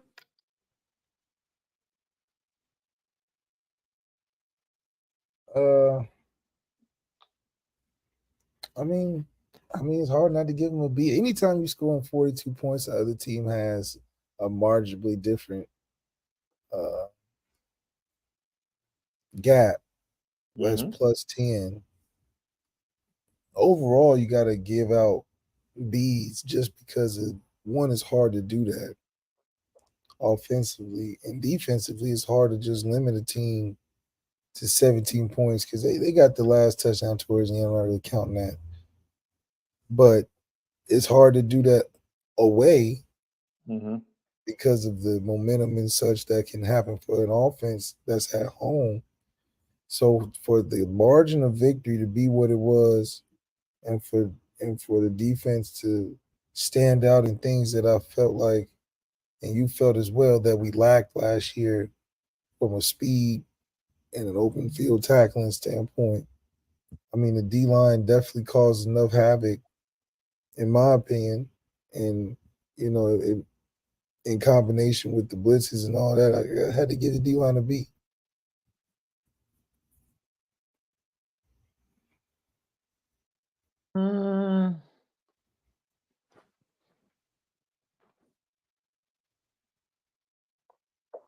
I'll give them a B plus. Like I said, man, I've been harping, stopping the run all off season. And the first time they faced a team that put up 170 yards on the ground against Connecticut, and that's really because their passing game struggled against Connecticut, and they began to dominate in the second half with their rushing attack being led by Brennan Armstrong. And coming into the game, you knew they were going to try and use Brennan Armstrong as part of their rushing attack and to hold them to 86 yards. I'm going to go ahead and go the extra mile and give them a B plus. Okay. Because the pressure is one thing, but being able to do that against Brennan Armstrong and knowing what they wanted to do and how they wanted to attack Notre Dame, which would spread you out and try to run the ball and then go play action. I'll give them a B plus. Yeah. No, I mean, Linebackers. it's definitely arguable you can do that for them. Yeah, linebackers.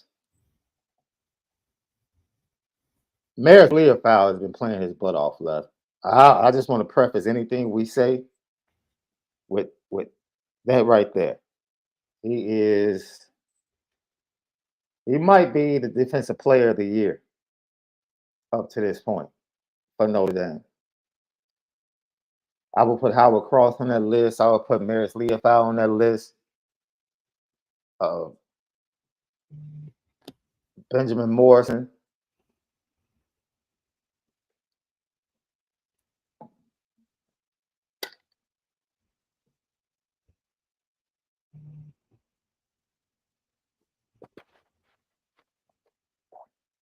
You got your grade for the linebackers?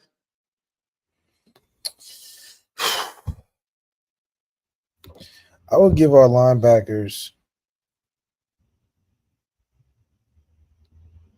I give them a B plus because I just like that they're playing better as a unit that's most improved, in my They opinion. And are. so, being the most improved unit, they look like it again. And when they play the way they're supposed to, it sets the team in a good position where now we feel like a very complete team, and we've really improved on what we lacked last year from a unit basis. And that production out of linebackers is a B plus for me. Yeah. They've stepped it up. I mean, they've tuned it up from the weeks before. They've seen a lot of different offenses in a short amount of time, and to adjust to it and still be impactful, give them a B plus. Secondary. Secondary, I give an A because they really thought they was going to do something against us in the past, especially against Cam Williams, and he was not going for it. I like that we showed a lot of versatility in our secondary. We could do some things. Xavier Watt getting the pick, being in the right place, right time. So I give them an A because that's the leading unit for me, and I'm going to stick by it. I've been critical of DJ Brown DJ Brown played his butt off on Saturday, bro. Yeah. He played fast and he flew around. He wasn't and see, this is the thing. DJ Brown is in the start. For those that question why DJ Brown is starting, because he knows where to be. Yeah. Yeah. Look. He knew where to be in Navy. He just missed the tackle. Look, and I will say this to any parent that is trying that their kids left, you coach. I'm sure you're going to teach your boys this as well. Physical talent is one thing. Knowing what to do and where to be consistently is far more impressive to coaching staffs than you being able to run fast. All that, because running fast and not knowing what the hell you're doing,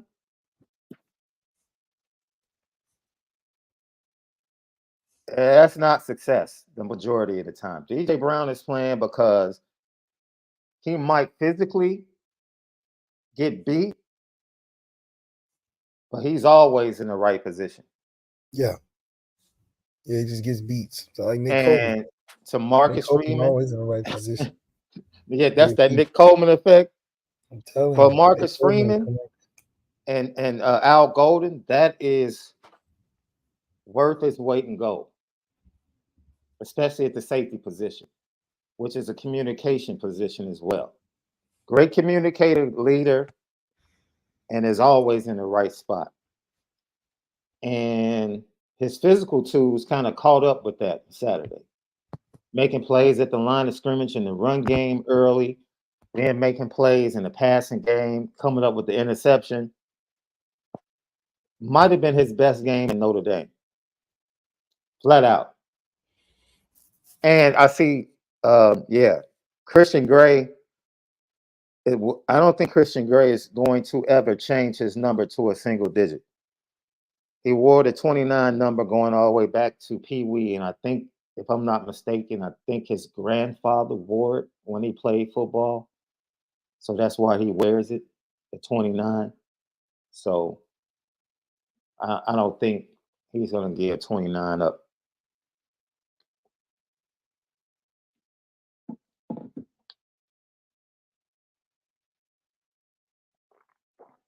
Al Golden left. What's your grade for Al Golden?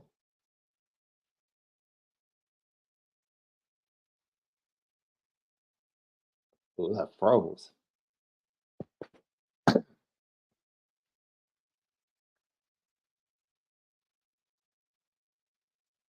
I am going to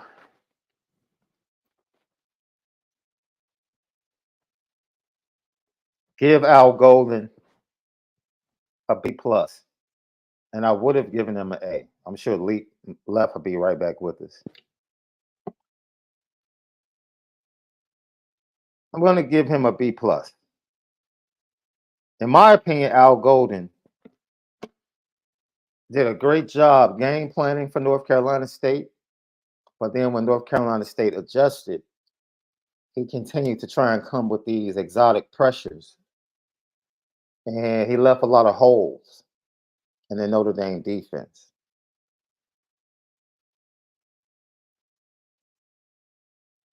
In my opinion, he rattled the quarterback, stopped the running game, had a fantastic game plan, and really allowed Notre Dame to control the game until the offense got going. So for that, I could give him an A, but then, like I said, the questionable calls, the questionable blitzes, middle of the third quarter into the early part of the fourth quarter, it's just always it's too much. At some point, you have to allow the talent just to play football, right? Maris Leofow affords him to be able to be more aggressive because he's fully healthy and he stepped his game up. Kaiser has played. Kaiser had a great game against Navy. I mean, Tennessee State, they really didn't play that much. And this week, Jalen Sneed was all over the place. He was in the middle. He was coming off the edge, pass rushing. Gave a couple of pressures when he had an opportunity to rush off the edge. Just like Jared Parker, Al Golden is using his pieces, which is in stark contrast to last year.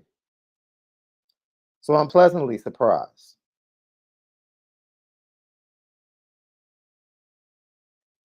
I'm pleasantly surprised, but I will drop that grade from an A because of how he prepared originally for North Carolina State, which I think was masterful to begin the game. But as they got into the middle part of that game and they adjusted, I was worried about the way he adjusted on the fly defensively. So I'll give him a B. Strong B. I'll give Al Golden a strong B. Lucky Lefty podcast. So Left allowed his computer to die. He's trying to charge it right now so he can hop back on. As I said before, this game was the game that impressed me the most with this Notre Dame team. And this is with the penalties and everything being sloppy. Jared Parker told, and I pointed this out on IB postgame, Jared Parker told Notre Dame fans and told the media that conflict was coming. They were getting to the part of the schedule where they will finally face conflict.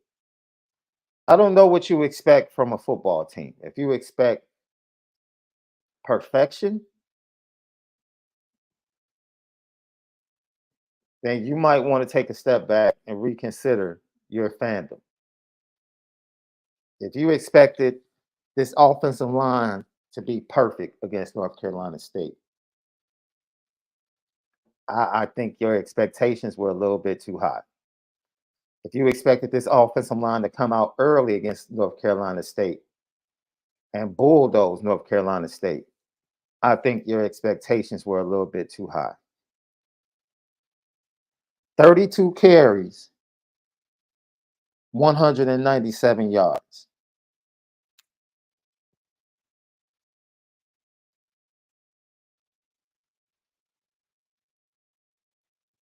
$32 carries for 197 yards. That's what that Notre Dame offensive line did.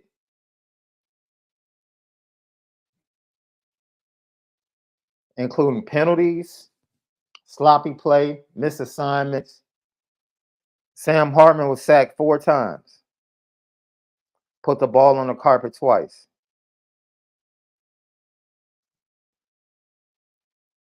I would have liked that number to be around 2. But if you expected Sam Hartman not to have his jersey dirty against this North Carolina State front 7, your expectations were too high. If Sam Hartman gets pressured the same way he got pressured against North Carolina State, and it's against USC, then it's a problem.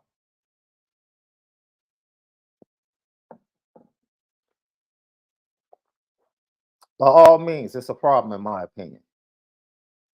Because that USC defense is nowhere near, especially in the front 7, nowhere near as good.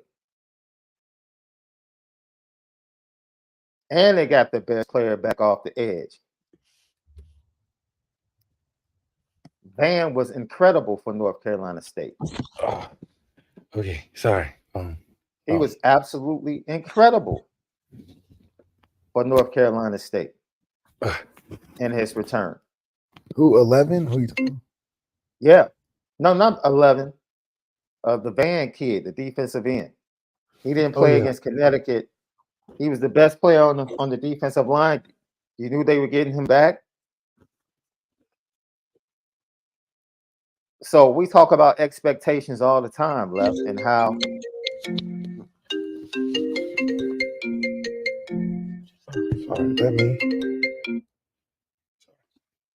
we talk about expectations and how the fan base sometimes can expect certain things, right?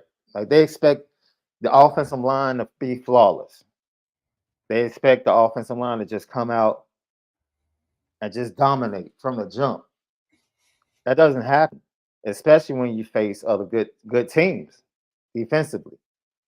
North Carolina State was one of those games where you should not have anticipated the offensive line being good early.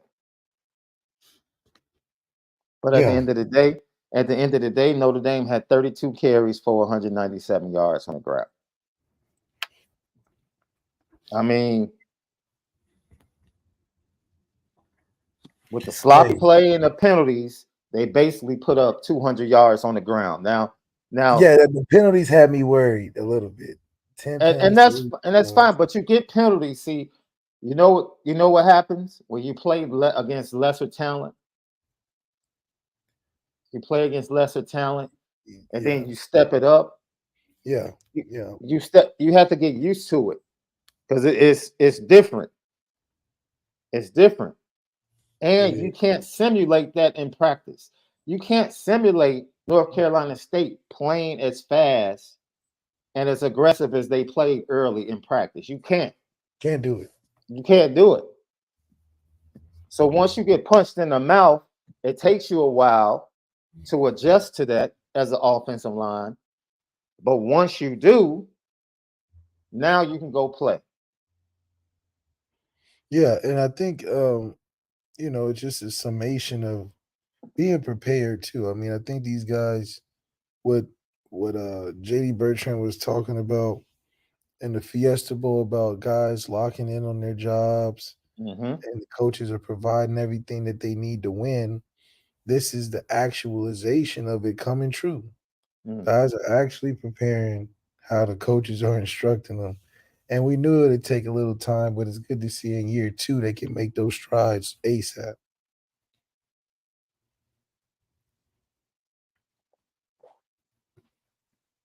And see, this is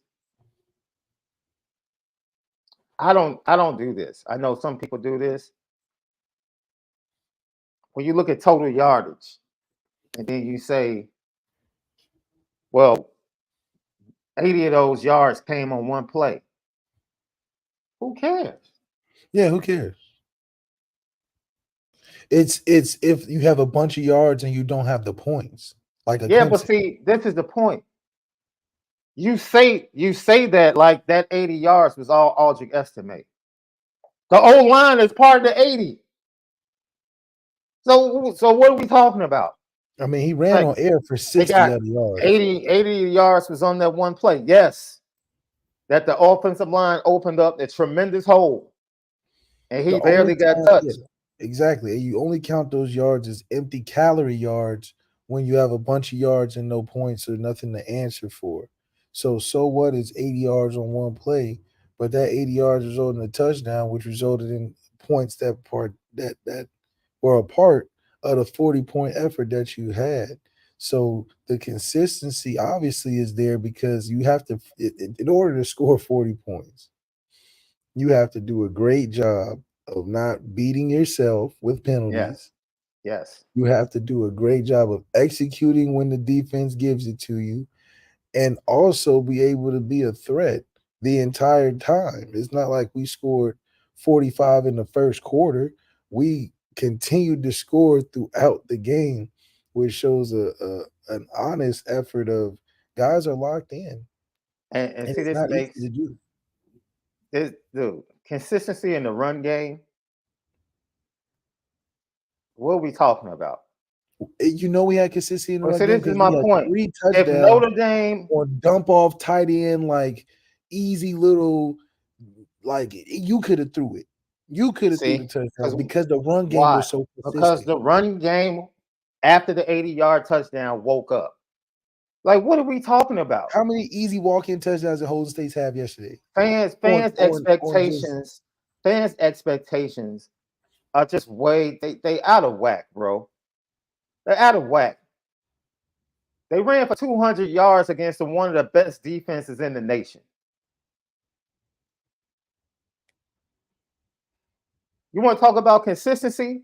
If they put up 32 rushes for 197 against Ohio State, they win the game. If they put up 32 for 197 against Duke, they win the game.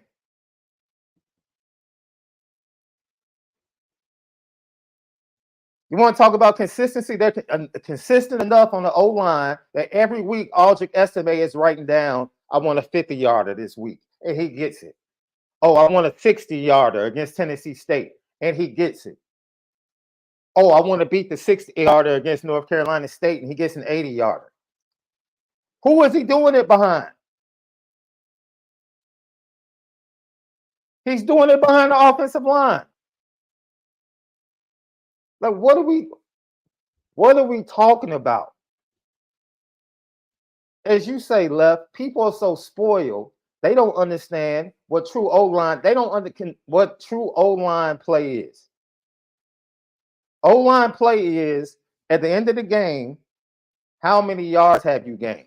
I'm not about to sit up here and nitpick how you got to it. If Notre Dame gets to 200 yards rushing, who cares how they got to it? Who cares? Who cares? If Notre Dame is rushing the ball 30 times, they're controlling the game. That's the point. And against the better defenses, if you're expecting them to run for 5-6 yards a carry, your expectations are out of whack. Because it's not happening. It's like being in a fight and you expect Notre Dame not to get hit at all. But they're facing a really good boxer. But you expect them just not to get hit at all. You want Notre Dame to be the only team that throws the punches.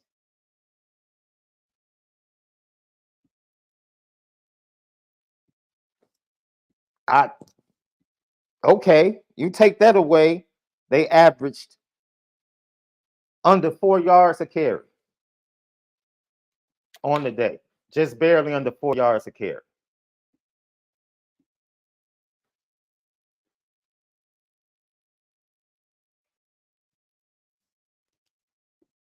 Yeah. Holden State's had a great day because of the Notre Dame running attack. It was consistent enough to scare the hell out of North Carolina State. The Notre Dame rushing attack scared North Carolina State enough. Go look at the game and see how close the safeties were to the line of scrimmage from the first play to the last play. This is what the most underrated, underappreciated unit in Notre Dame football history is the offensive line. You know why? Because Notre Dame fans complain about the offensive line when they don't get the job done. Offensive line didn't do this. Offensive line didn't do that. Offensive line, if the offensive line in Notre Dame history does not control the game, Notre Dame's not winning. They're not winning. They're not winning. When has the Notre Dame offensive line ever had a quarterback that could take the pressure off them having to win every big game? And Notre Dame fans constantly complain. And that unit has had the weight, the offensive weight of the program on its shoulders for years. Years. And all Notre Dame fans, Notre Dame fans nitpick at the Notre Dame offensive line. They nitpick, bro. You have been exposed to a very good offensive line for over a decade. Very good offensive line play for over a decade. And they will give you production. And fans will still nitpick. Well, if it wasn't for this, well, if it wasn't for that, well, they had penalties, well, they had that. It's like they're not even allowed to be normal, bro. They always have to be the super friends or the Avengers. They always have to be superheroes. That's the Notre Dame offensive line. They always have to be superheroes. They're not allowed to have a quarter or a half or a few plays like every other offensive line. Yeah. They're not allowed to. They're not allowed to. And it's the only unit that has not been given grace. Yeah, oh yeah, they don't no. Notre Dame offensive line unit for over a decade is the only unit that has not been given grace. If by they the slip fan at base. any time, they get slaughtered for it every time. It's a wrap. It's a wrap. They get worse flack than the quarterback situation. We talk about that all the time. It's a wrap.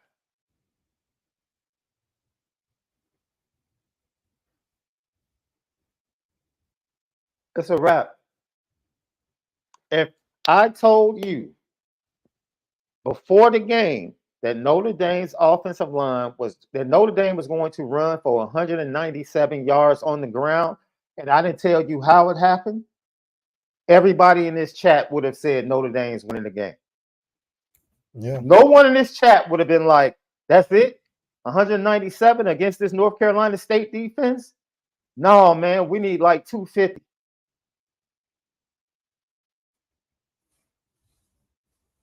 If I said they ran for 197 yards against North Carolina State and their front seven, fans would have gone bonkers. Like, yeah, that's a great game.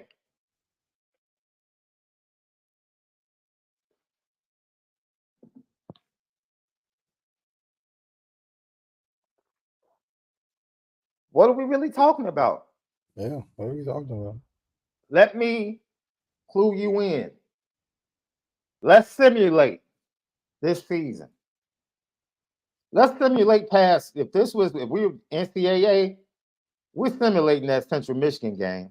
We ain't playing that game. We ain't playing that game. No. Let me get to my recruiting weekend and recruit some players and just simulate to this Ohio State game.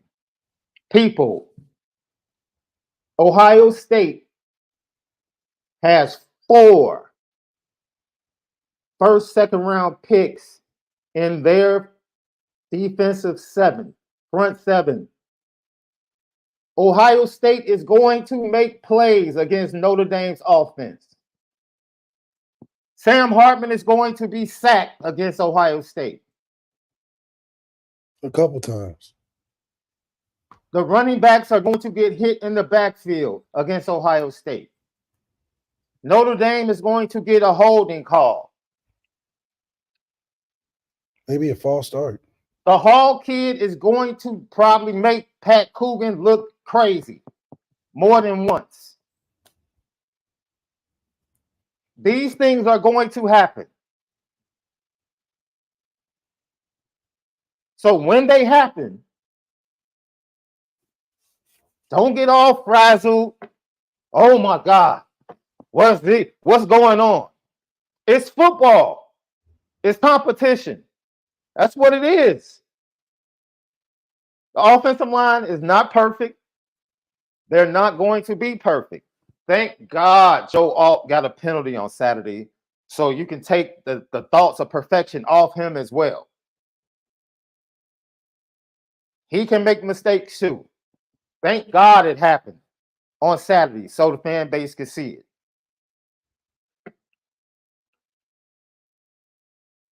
They're going to be imperfect. Yeah. But at the end of the day, can they end up controlling the game? Can they produce on the ground and allow Notre Dame to be who they want to be and open up the play action for Sam Hartman? And can they protect Sam Hartman 80% of the time?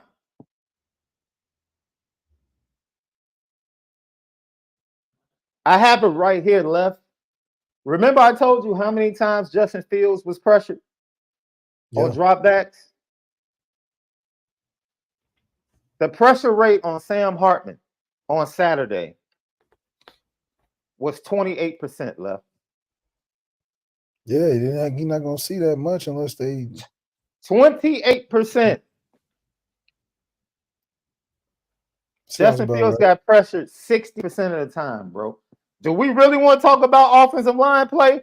As a Bears fan, I can tell you about porous offensive line play. 6% of the time, and he's running for his life. You please come nitpick that game against the Packers. Break that down.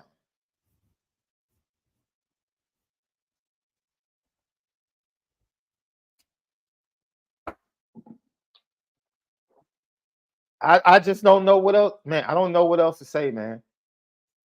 I Notre Dame's offensive line catches the most hell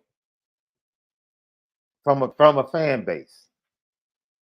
And the job they've done over the last decade to carry the offensive water for this team, because it hasn't been the quarterback, it hasn't been the wide receivers.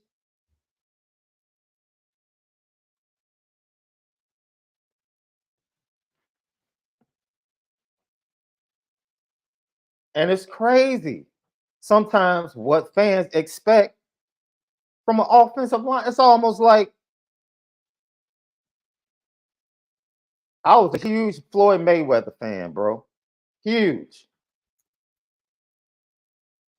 And I knew Floyd was a great defensive fighter. Knew he's a great defensive fighter. So the majority of the time, I knew Floyd wasn't going to get hit too much. But when he went up against better competition, guess what happened? He got hit. Sugar Shane Mosley caught him and stung him. Canelo caught him a couple of times. That's what happens. So you face a formidable North Carolina State front seven, and I know, see, people that are complaining, because if you're complaining about North Carolina State, what do you expect against Ohio State? If you're complaining about what you saw against North Carolina State, what are you going to do against Ohio State?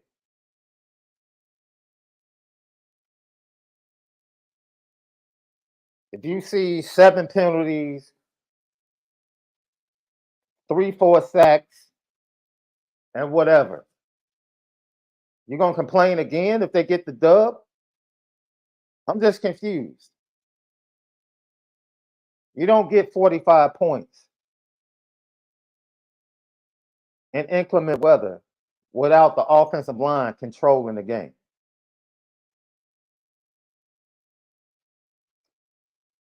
Go ask the North Carolina State front seven how they physically felt at the end of that game. Forget the stats. Go ask them or go watch the fourth quarter and see how tired North Carolina State was and tell me whether or not the offensive line for Notre Dame did their job. Yeah, it was gas because they only got 1.5 deep. You can talk about mistakes, missed assignments, sacks. At the end of the day, their front came up against the Notre Dame offensive line, and Notre Dame offensive line physically kicked their tail. And that's with the mistakes. What else do you want from your offensive line? I just you want them to be perfect. They're not perfect.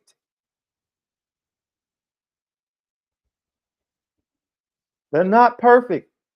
And they're not going to be perfect. When they face, if you have not seen USC and you have not seen what Bear Alexander is doing in the middle of that defensive line for USC, he's going to embarrass Pat Coogan a couple of times. You can book it. And that's nothing for Pat Coogan to be shamed about. He's going up against a first-round talent. He's not about to dominate him. He's not Zach Martin. He's not Quentin Nelson. That's not happening.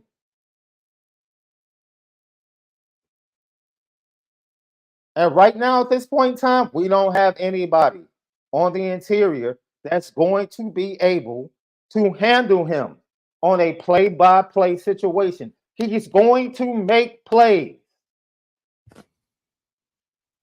And when he makes plays, so what? You go to the next play. I lost that rep, next play. What are you talking about? That's why they practice. Who left? Who doesn't go out and practice to be perfect? What are we talking about? Yeah. You think the Notre Dame offensive line came out there wanting to commit penalties, wanting to give up sacks? No. You know why? Because the Notre Dame offensive line knows that the weight of the offense is on them. Because regardless of whether or not Sam Hartman's the quarterback, this team goes as the runners go, as the running backs go in that offensive line. As great as Sam Hartman is, this team is built on its ability to run the ball.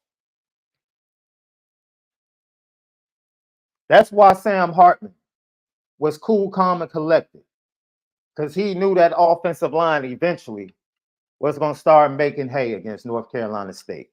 That's what he knew. He never had that at Wake Forest. No. Never had that.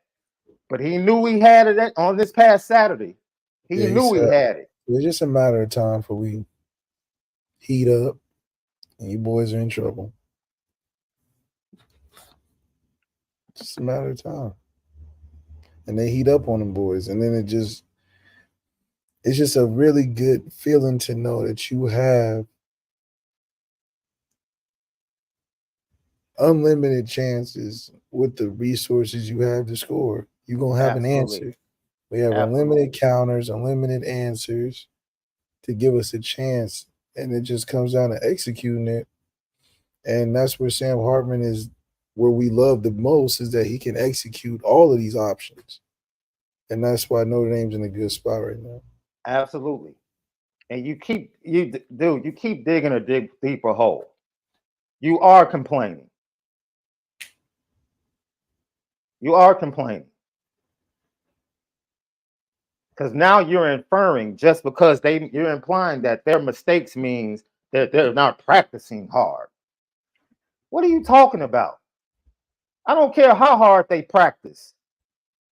They're facing top talent on defenses that are going to beat them. I don't care how much they practice.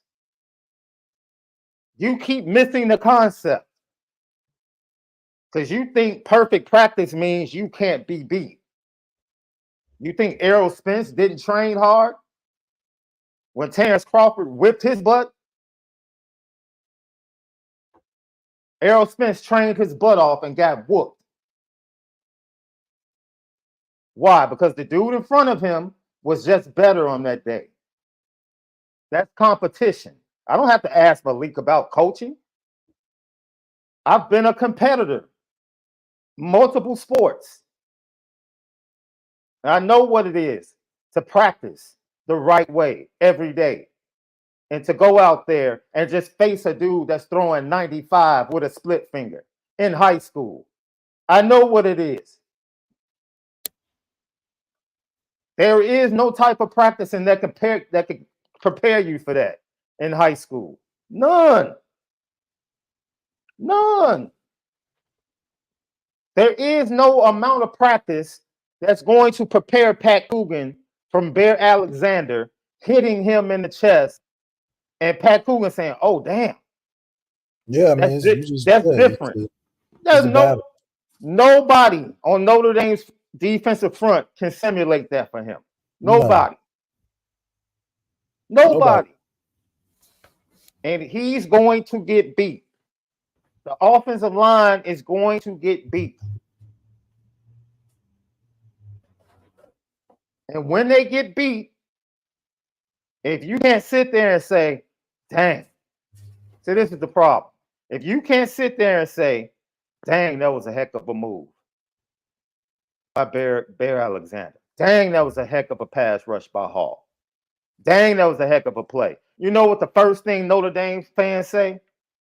Man, what the heck are we doing? Like the defensive player can't be good. Yes, you're complaining. You're complaining and nitpicking. Because you expected perfection from the offensive line against one of the best defensive lines in the nation. You expected perfection from a team that had yet to see anything on that level. I could see if the offensive line had faced other good defensive lines. They stepped up in 2 classes. They stepped it up probably 3 levels in the competition. And if you come out of that game complaining about 32 carries and 197 yards, which is, like I said, if we had said that on Friday, that that's what Notre Dame was going to produce, there is no way you wouldn't have accepted that. If we said Notre Dame had 32 carries for 197 yards, that's what they ran for, against the best, one of the best defensive front sevens in the nation, everybody in the chat would have been like, yo, that's fantastic.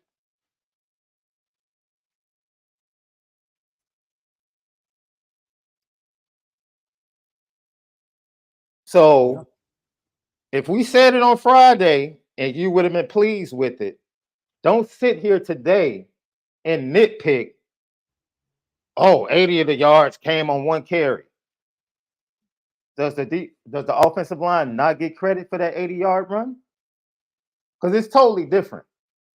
That's totally different than, oh, North Carolina State, the score Notre Dame dominated more than the score tells. North Carolina State added a late touchdown. That's totally different. Totally different. Or Justin Fields threw for 230 yards, but 60 of those yards came when the game was out of hand.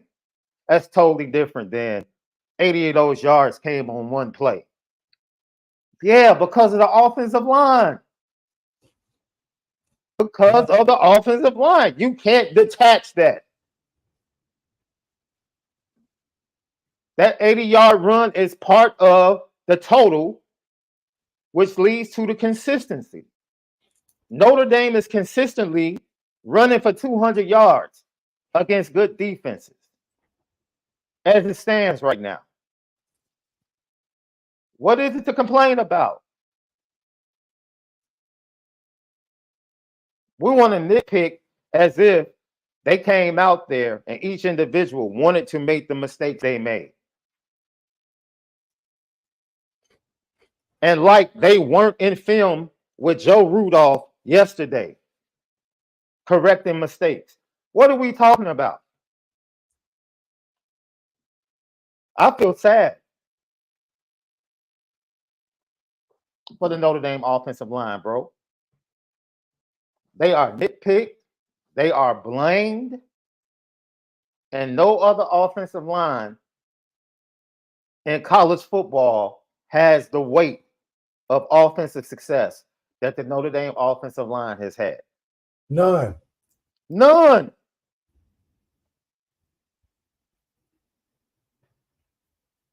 even close. None. Like, we're still going right now. None. It has always been about Notre Dame's offensive line and nitpicking them,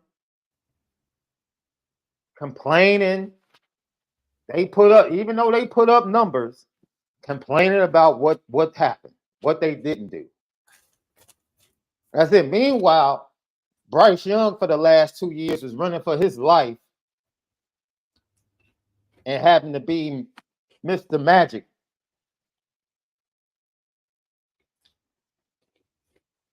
Go ask Alabama fans about offensive line play. You see what I'm saying, Left? Texas was having their way last year with the offensive line. Texas has basically for 2 years shut down the Alabama rushing attack. For 2 years. Notre Dame's offensive line, in its worst performance all year, puts up 200 yards rushing. And we're nitpicking and complaining, bro.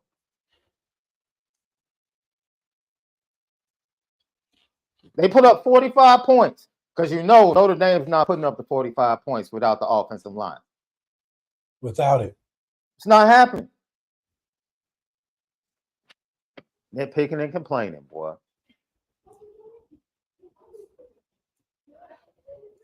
It's crazy. It's crazy.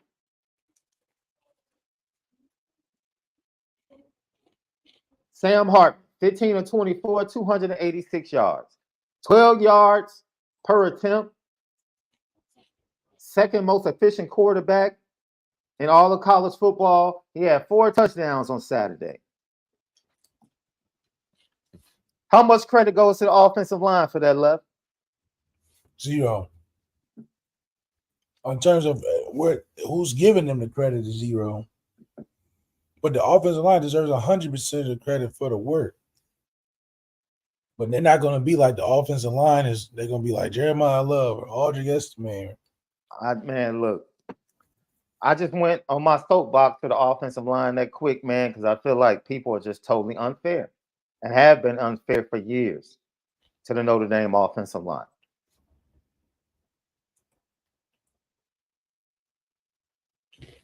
Just unfair, bro. They carry so much for the program. So much. USC's offensive line is trash. Trash. Trash. Where do you think all them highlights come from? Terrible offensive line play. There is, dude. You know the pressure that's on them on a weekly basis? Nothing. Just try to stand in front of your man for a couple of seconds. Yeah, give me 2 seconds. That's it. And the quarterback can give you 2 more. Did you see Colorado's offensive line? Against Nebraska's front 7? Suspect. Trash. Shador had to run around, spin around, and jump back. Sam Hartman, the worst he had to do was step up and get a sack. These other quarterbacks is ducking and dodging, running sideline to sideline. When has Sam ever done that so far this year? Man. When has Sam ran sideline to sideline, spin around, reverse field, throw it 60 yards deep? He hadn't had to do that. It's like, oh, we missed one block. Sam stepped up, got a sack, or he avoided it. It's like basic stuff. Sam, like, I'm not doing all that running around. And Left, you're the one that laid this out on our podcast. Notre Dame fans have been spoiled, bro.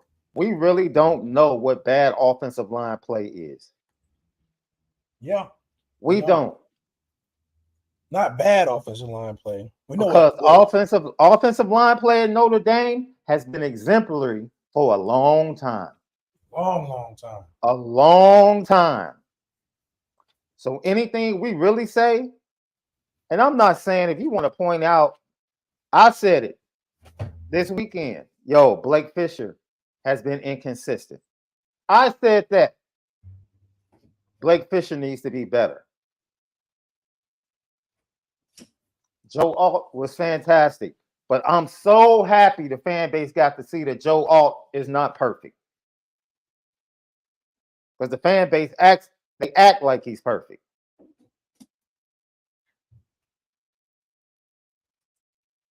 Two guards that are starting for the first time at Notre Dame. For the first time. For the first time. Heaven forbid they go up against first and second round defensive talent and be imperfect. Oh my God. Yeah, yeah. Oh my God. Blake Fisher, true freshman, first time. We got to have a conference now. Oh my God. Pat Coogan went up against a first round defensive lineman and got beat and made mistakes. Oh, how could he? And the difference is we acknowledge when they haven't played the best, but we're not going to act like them not playing the best is the cliff for the Notre Dame offensive line. Dude, the fact that we expect them to always be at their best.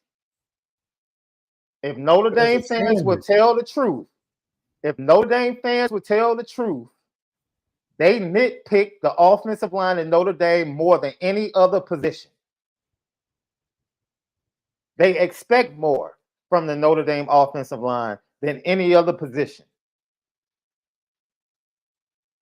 Yeah. Because we give linebackers a huge lane of excuse. We give the receivers huge lanes of excuses. So I'll give you a perfect example because no one is saying this. Sam Hartman was 15 of 24 for 286 yards, right? 4 touchdowns.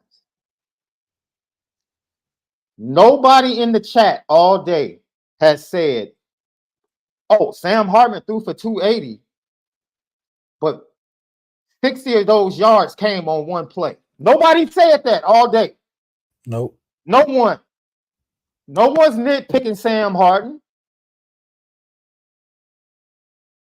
No one's saying, oh, that busted play to Chris Tyree is 60 of his 280. No one has said that all day. Nobody.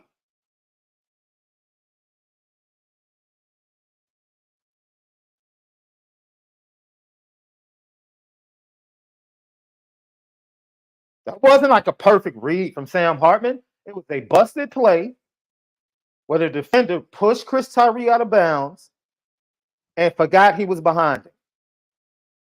Sam Hartman saw it. You know why Sam Hartman saw it?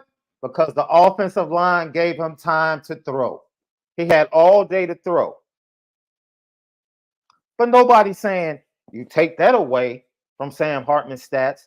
He only really threw for 210, 220. No one's saying that. No one's saying that because you can't detach the play from Sam Hartman. But on the same play, you need to give a great amount of credit at the end of the first half in the hurry up to the offensive line for protecting Sam Hartman on that play and giving him time to get to the outside and find Chris Tyree.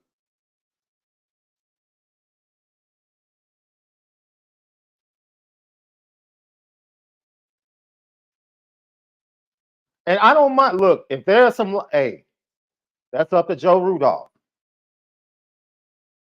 If Rocco and Coogan are not getting the job done and they need to be replaced, replace them as soon as possible. As soon as possible. If they're not improving. But I'm not about to sit here act like because they're making mistakes in a game that they're not practicing hard, that they're not trying their best. What are we talking about? Dude, you're implying that because they made mistakes that they're not practicing hard enough or they're not trying to be good enough. That's insane. The fact that you would even say that about these young men that juggle the schedule that they juggle at a university like Notre Dame. And you would actually imply because they make mistakes or they get beat by another good player that somehow, some way, they're not practicing hard enough. What? Dude, Steph Curry misses jump shots. Did you guys realize that? Steph Curry, yes, the one that practices. How about 2016 Game 7?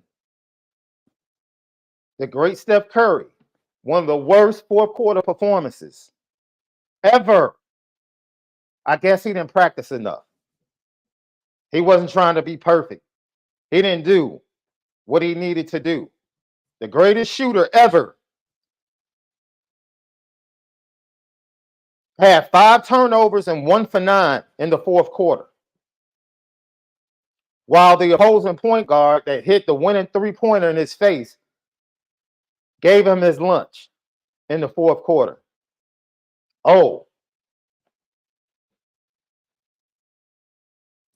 what should we say about Steph Curry? Or maybe Steph Curry was going up against another point guard that was pretty darn good. And that point guard on that day just got the best of him.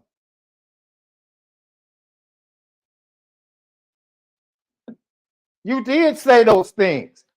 Stop. That's exactly what you said. Go back and look at your comments. You said, I'm not asking perfect. I need them to practice to be perfect. You're implying that that's not what they're doing because they made mistakes. Those are your words. Because what they're doing is not good enough for you. The total production is not good enough for you. You want to point out all of the different mistakes as if they're not human. No, I need you to be better. I need you to settle your expectations for offensive line and stop complaining and recognize what the offensive line played this year and even on Saturday did for Jared Parker and did for Sam Hartman. Because Sam Hartman is not ending up 15 or 24 with 280 if it was not for the offensive line setting the tone out of the winter break. Out of the weather break. The offensive line did that. Even after their struggles and mistakes, the offensive line did that. So if you're going to nitpick about that 80-yard run, nitpick about that Chris Tyree big play at the end of the first half with Sam Hartman stats. Do the same thing if you're going to nitpick. Because Sam Hartman was pretty bad or pretty subpar up to that point. But I don't see you saying that about Sam Hartman. I don't see you nitpicking Sam Hartman in a quarterback play.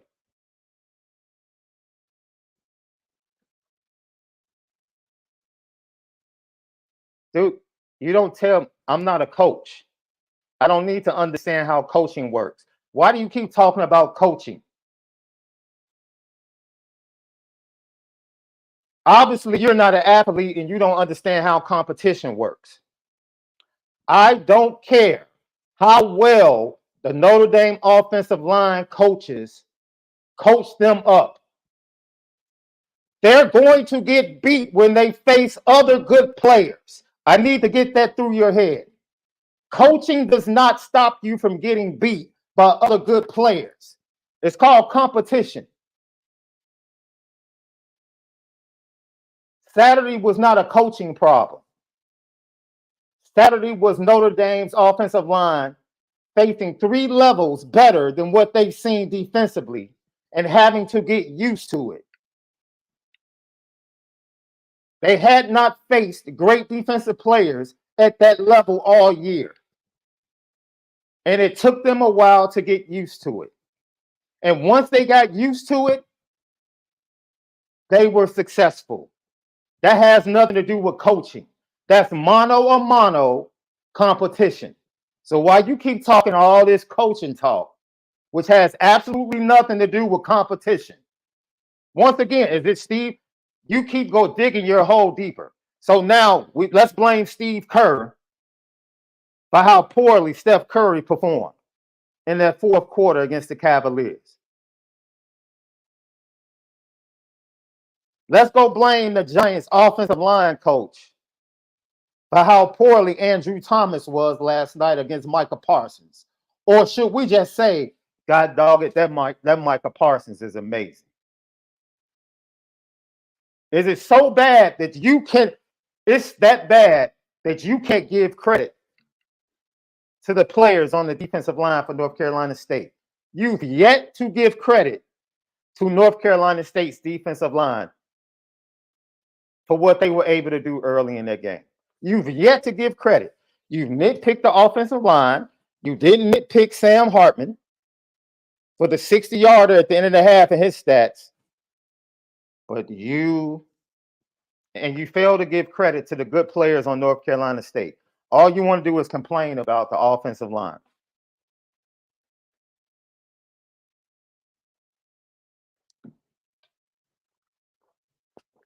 And you don't know what I've done in my life. So let that sink in. Because I've mentored and coached adults, young adults, and children. I have young men that I got when they were 7 that are married and great family men. So you don't know what the heck I've done in my life. I've coached basketball at the Pee Wee level, at the junior high level, and at the high school level. So while you're sitting up there saying, I don't understand coaching, you're wrong about that as well. And I keep trying to help you, but you keep digging your hole deeper. But you don't like that. You threw that out not knowing me, but now you're mad telling me that I don't know you. Turnabout is fair play. No, don't tell me to take a chill. You made it personal, so now it can stay personal. Like Deion Sanders said, it's personal. You made it personal, it's personal now. You don't know who I am, I don't know who you are. But what I do know is that you complain too much about offensive line play. Period. Other than that, don't get mad because you're losing now. Stop digging the hole. You've yet to give credit. You still have yet. I've seen this entire argument. I've seen people say, yo, North Carolina State did have a great defense. You're the only person that's yet to say, you know what, North Carolina State's defense, they did a pretty good job.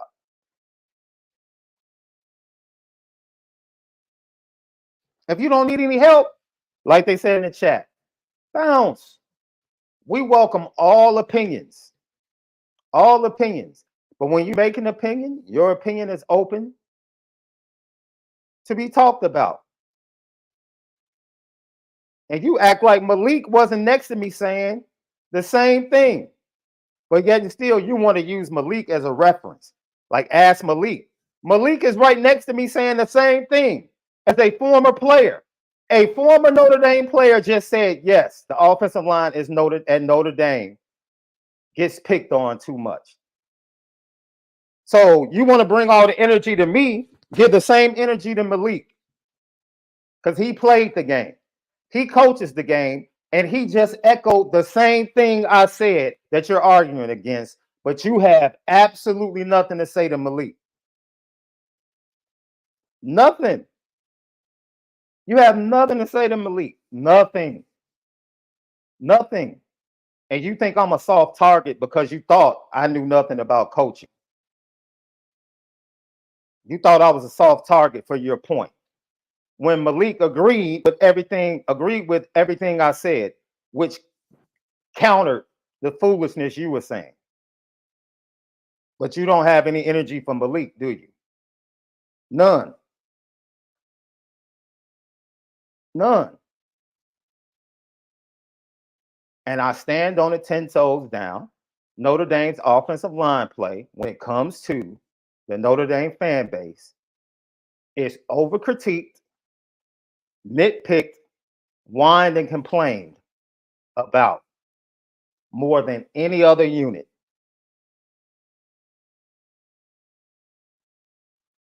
Sam Hartman fumbled twice.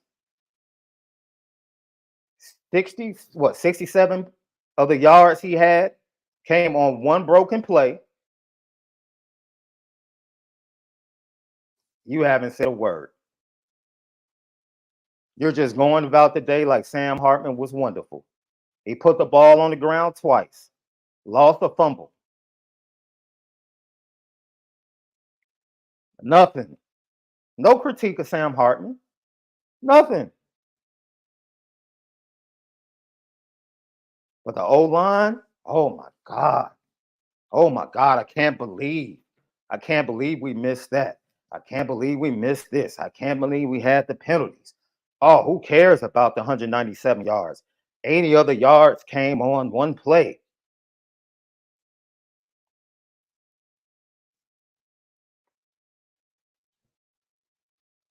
Thank you, Terry Tyler. Thank you. Because I'm just flat out tired of fans, man, whining and complaining about the offensive line. It's almost like like I said, it's almost like we're ungrateful. It's like, seriously, it's almost like we're ungrateful as a fan base. Just flat out ungrateful.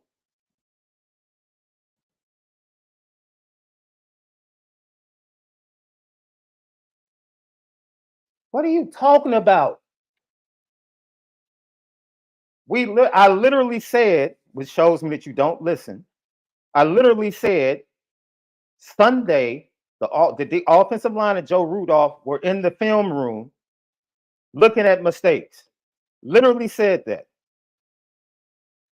I don't care how many mistakes they look at.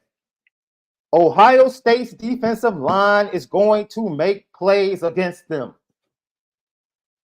And you might see some of the same mistakes. So is that Joe Rudolph's fault? Or are they just competing against really good players?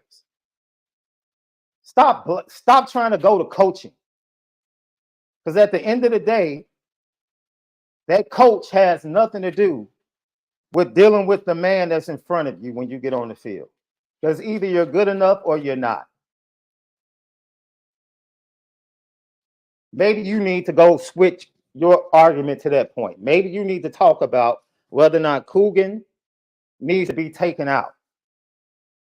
Maybe you need to ask yourself, okay, if he struggled against North Carolina State, we have better defensive lines coming up, like Ohio State.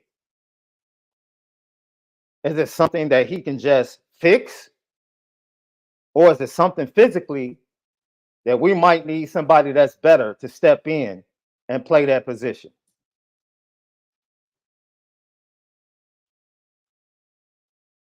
That's a viable question.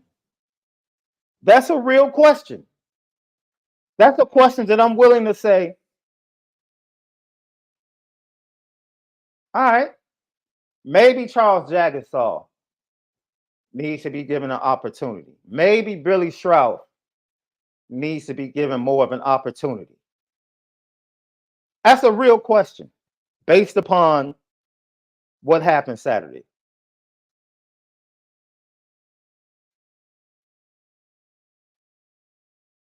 Not, oh my God, did you see what happened Saturday? These guys aren't practicing right. Or some coaching needs to be taking place. As if there was no coaching all spring, all fall, in the 4 weeks leading into the games. Like Joe Rudolph has just been sitting back with his hands like this, not coaching. Like Joe Rudolph wasn't screaming at the offensive line early in that game when they were coming off the field.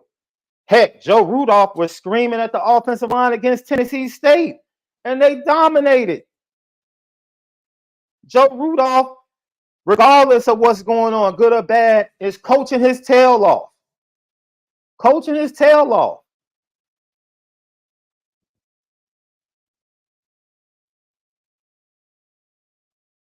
Coaching his tail off.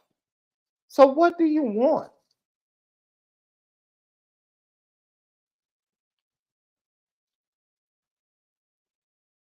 Yo, Joe Rudolph is far more demonstrative on the sideline than Harry Hiestand. It's like the inverse, Notre Dame fans. If you go to a Notre Dame practice, I'm telling you, Harry Heastand is like the everlasting voice that you hear at a Notre Dame practice during his tenure. You can be on the other field and you will hear Harry Heastand with the offensive lineman in the far corner of the facility, just ripping everybody, ripping them, starters, backups.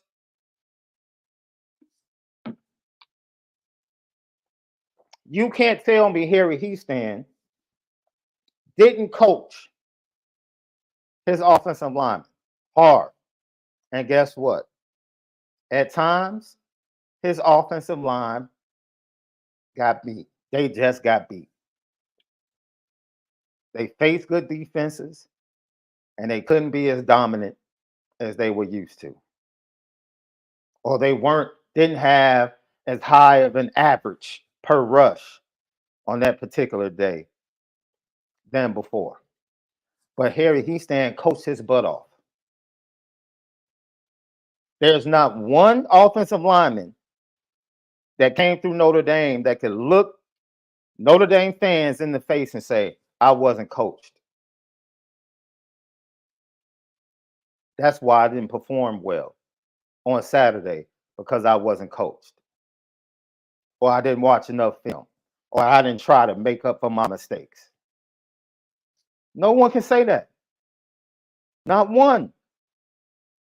Why do you think Notre Dame and their offensive linemen transition so well to the NFL?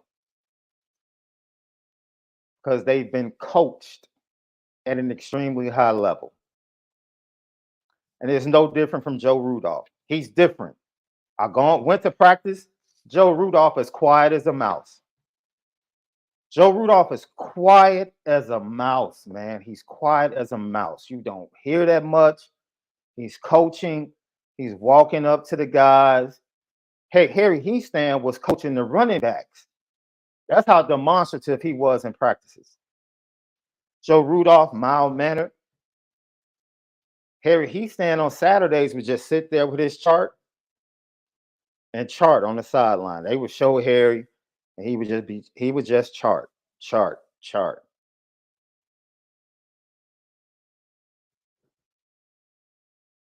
Joe Rudolph on the sideline on game day, man,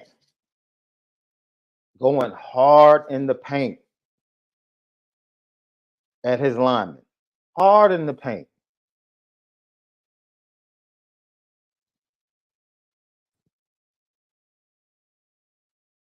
Because you don't have to wait until the practice week or film to correct things. You do realize that Notre Dame went into the locker room for the weather break, and Joe Rudolph and Marcus Freeman, per his comments after the game, made corrections with the offensive line during the weather break. And that offensive line came out and took control of the game.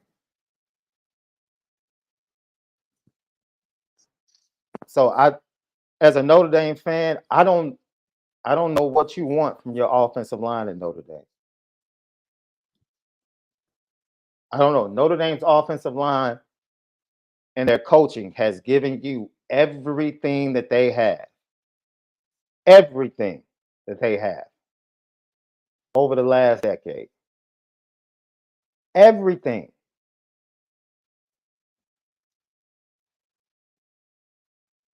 Everything. Dude, who cares how many subscriptions we have or don't have? We're blessed to do what we do, and we enjoy to do what we do. I don't do this for a living. This beautiful house that I have with my office and my 5 bedrooms, my daughter going to one of the most prestigious universities in the nation. You're not about to shame me, clown. You can't shame me. I just went through a 7-week bout with cancer, and I'm cancer-free. And you got the audacity to come on my podcast and try to shame me? You're a clown. You're a clown. I've already won. I'm an overcomer. I'm blessed and highly favored.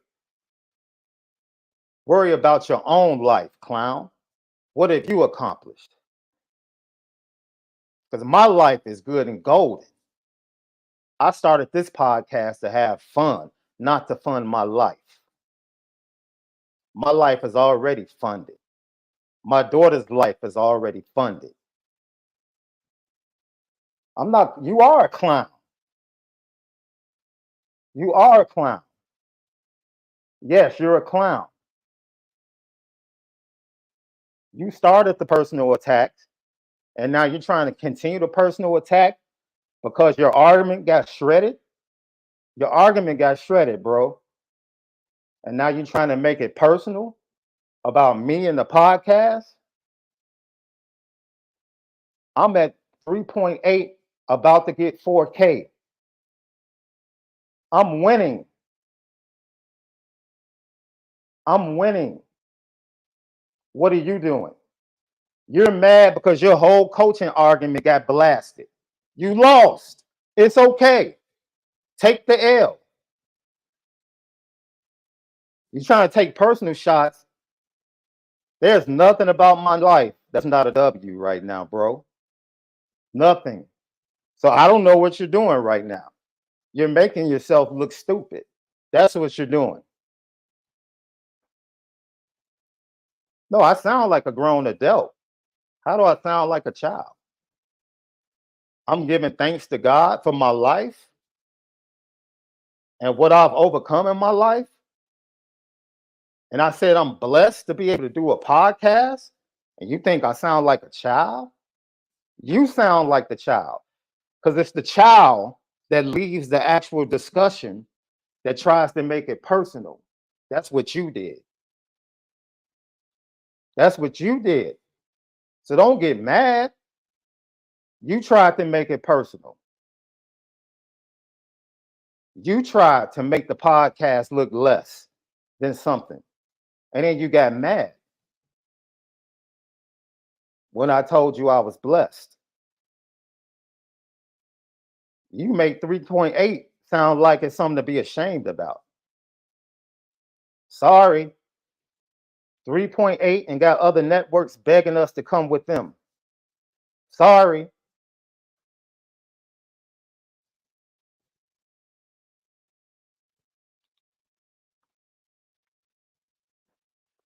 You keep taking L's, bro.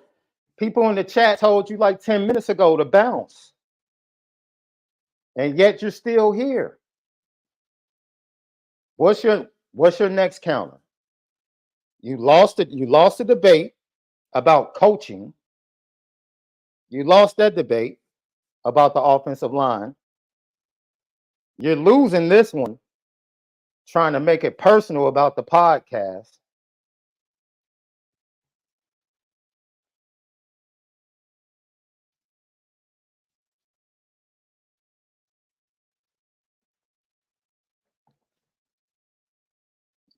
Now, yeah, you lost. Because I want you to pick this up, and Notre Dame fans are picking this up because they know. I literally, in the midst of you trying to make it sound like I'm a loser because of subscriptions, in the middle of that, I shared what I battled through for 7 weeks over the summer as I broadcast Notre Dame podcast. And that went over your head. Way over your head. Now I understand why you nitpick about the offensive line. There you go. Once again, Notre Dame fans telling you you're taking L's.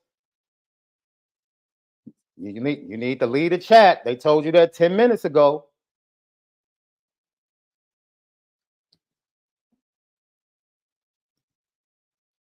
Bro, it's cool. Walk to the middle of the field. I'll shake your hand. And you can walk off like Dave Doran did on Saturday. Good game. Thanks for coming. You lost. You lost. Like you said, you thought I was the soft pick. You thought I was the easy target. Because you the same energy didn't go towards Malik. And he was saying the same thing. I get it. But you can't shame me about anything but my life or this podcast. You can't. Sorry. You can't.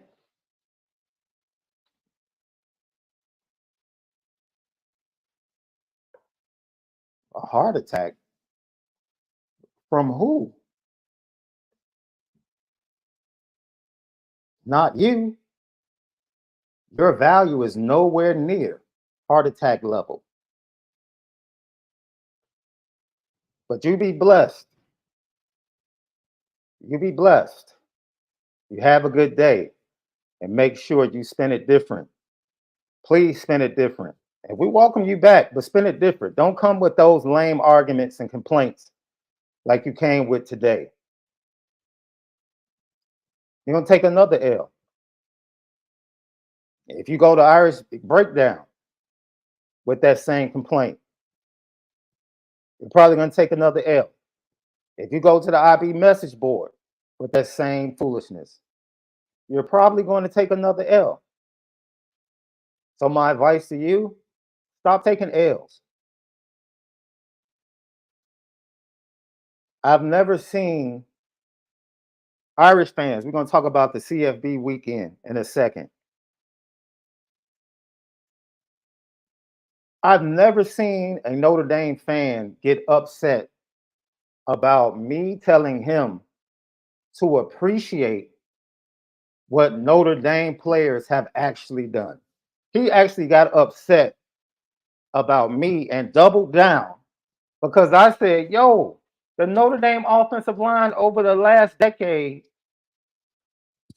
has had the weight of the world on it and deserves nothing but love, even when they don't play their best. And my man got mad and took an L, and dude, he got mad. Instead of just taking a step back, like, man, you're right.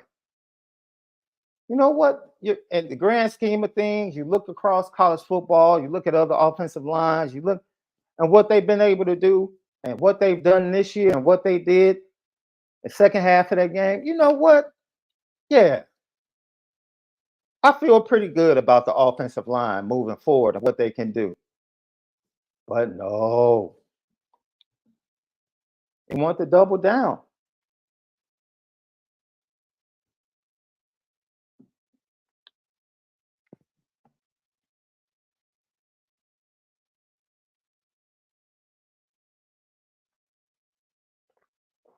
Lucky Lefty podcast, man. And I'm not even mad at him. I could have got like heated. The little comment he made or tried to make about me and my life or whatever. Man, I'm telling you, man. When I tell you guys every day that I do this out of the love I have for Notre Dame and I do it for you guys, and how much energy, and especially during this time, how much therapy, seeing you guys log on and seeing you guys join us and talk to us and make us laugh. And yo, this is a blessing, man. This is an absolute blessing. That's why, man, yeah, we're going to have somebody ask about the interview. We're going to have Devin Butler and CJ Procise, as soon as I get the scheduling down, on with us this week. We don't do this for numbers, man. Me and Malik's a coach, has multiple businesses, and works for CBS in the booth. You really think Malik is getting up with two kids every morning at 8:30, 9 a.m. on the West Coast to chop it up with you all because his household depends on it. The lights are going to be off. If he doesn't, this podcast isn't that podcast. When we started the podcast,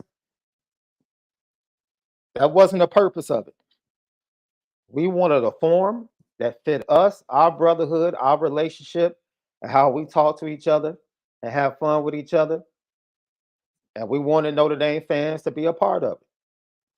That's it. Heck, we were shocked when we got the first 1,000.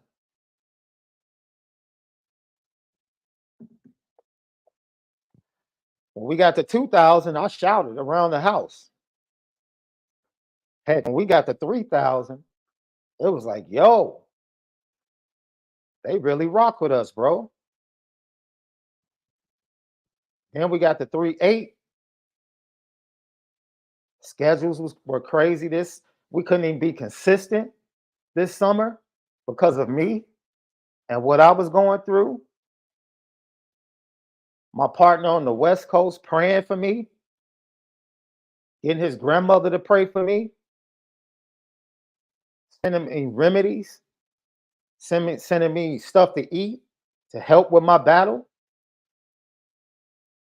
Team LL dug in,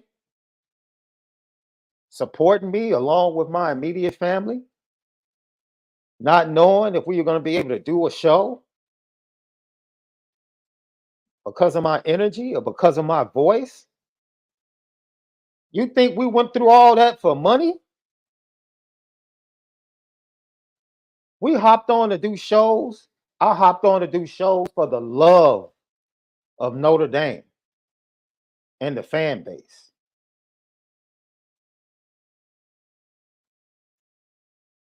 I came straight from, literally there were days where I had radiation at 7, chemo right after, walked through the door and sat down and did a show multiple times.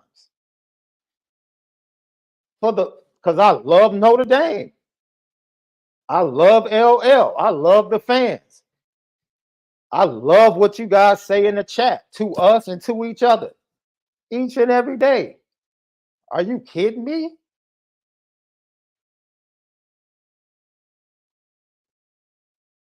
So I want everybody to know, when it comes to myself and Malik, we do this for the love. We do it for the love, man.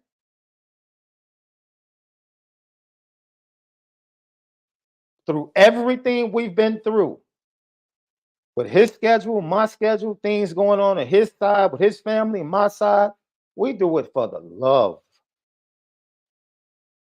Period.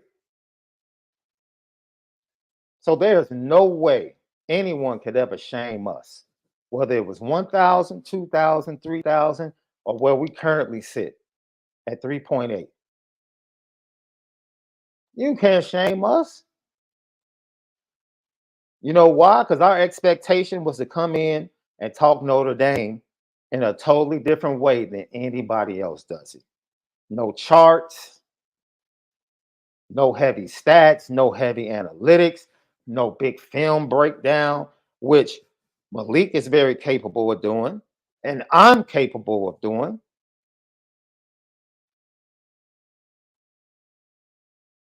No, pure culture, Notre Dame, player interviews, keeping it real, keeping it a buck, creating something that doesn't exist on the Notre Dame landscape. And we didn't worry about whether or not people that want all of that other stuff were going to love it or like it. We didn't worry about that. When I explained to other people, like, yo, this is what we're going to do, and this is how we're going to approach it, the other people were like, oh, okay. And the fact that we have 3.8 that rock with us, the fact that you all rock with us, that's all we need.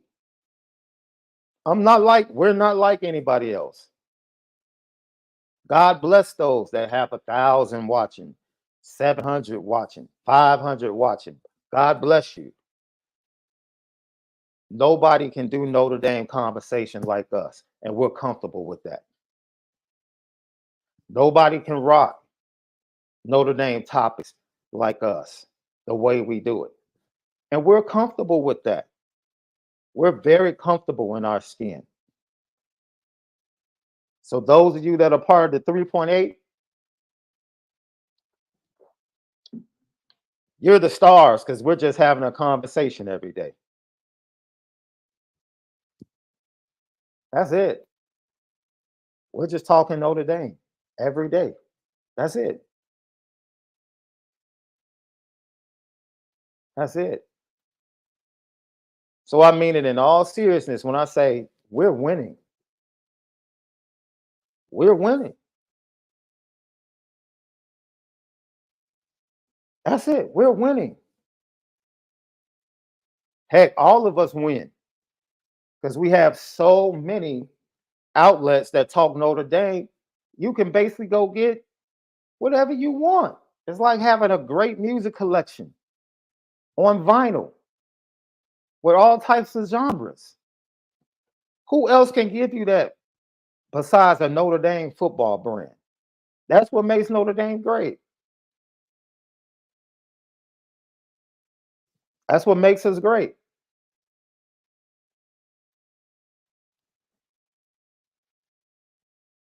It is what it is, man. You guys are the best, whether it's LL Nation, IB Nation. And you know what made me feel good more than anything is when I'm on campus at a practice and people that cover recruiting or anything else for another publication walk up to me and say, "Hey, by the way, I love what you and Malik do." And it catches me off guard.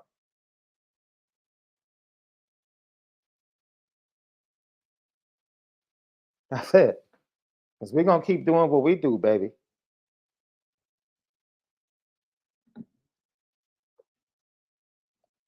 We're going to keep doing what we're doing. Lucky Lefty Podcast. Man, I love you all so much.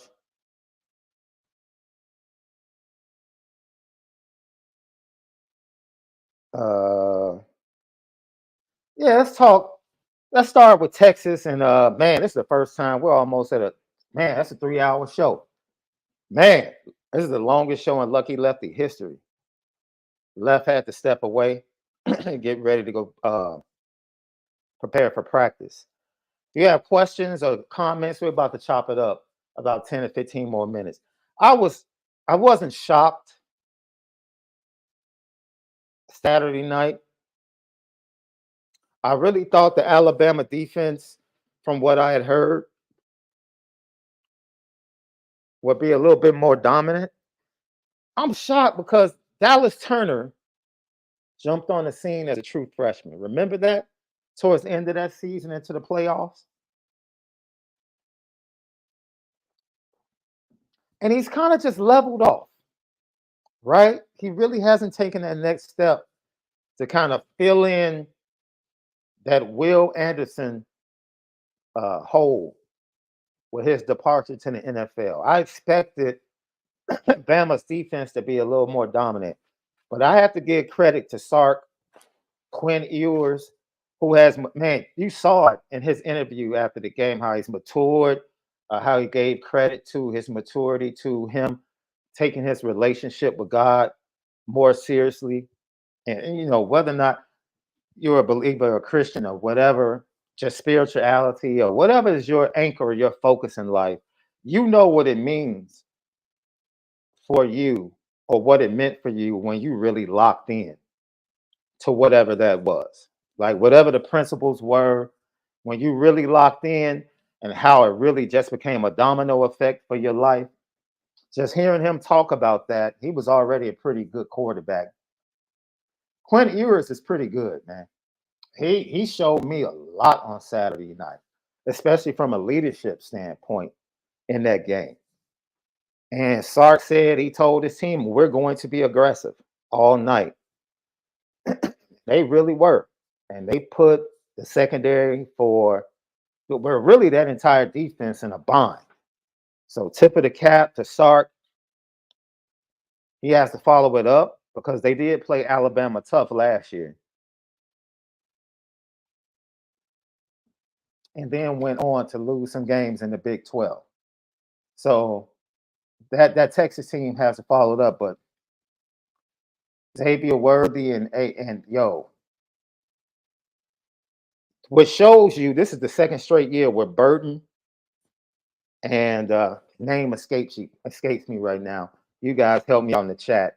The other transfer from Georgia that was making plays for Georgia in the playoffs last year. Now he's at Texas.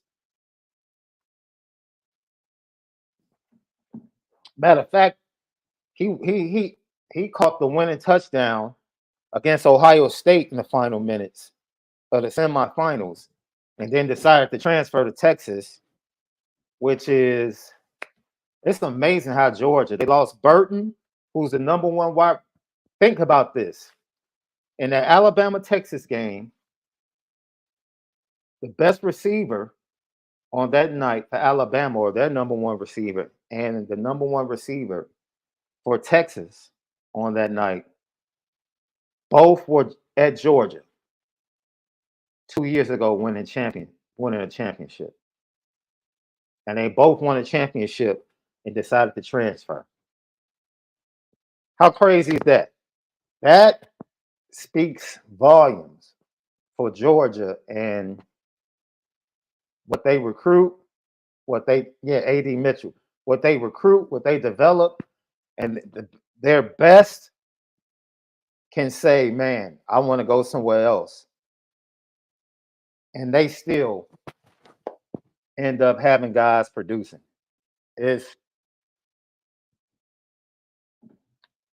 AD Mitchell. That's crazy. But to stay on the Texas and Alabama, in my opinion, that quarterback situation is something, man. That stat of his last 4 quarterbacks are now starting quarterbacks in the NFL. And for him to have to deal with that quarterback room that he has now. Eventually, Jalen Milroe, I don't know, man. I just don't see him being a quarterback for a full season. But kudos to Texas, what they were able to do. And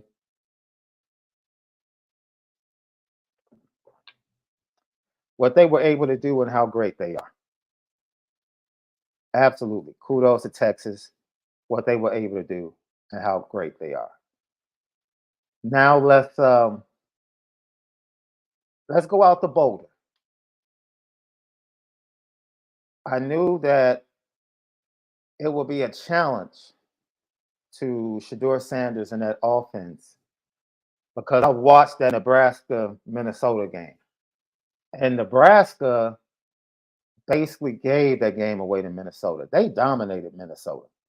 And the defense was part of it. They got a little gas towards the end and allowed Minnesota to make some plays in the passing game.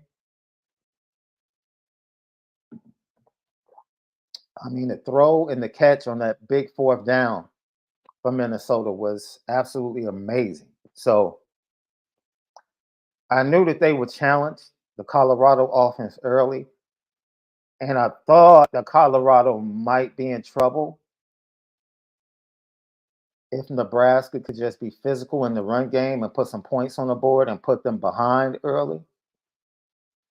But kudos to the Colorado defense for stepping up after pretty much being the ugly stepsister to the Colorado offense all week coming off that TCU game. They made plays. And they kept the game close, and they allowed, for some cushion as the Colorado offense scored towards half. And then once Sean Lewis and Colorado went in at halftime and made adjustments, it was pretty much a wrap. And Jeff Sims is awful. Oh, Jeff Sims is.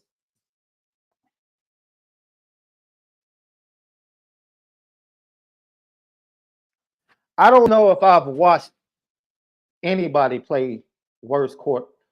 I have not seen worse quarterback play all year. Jeff Sims is it. The 2 games that he's played,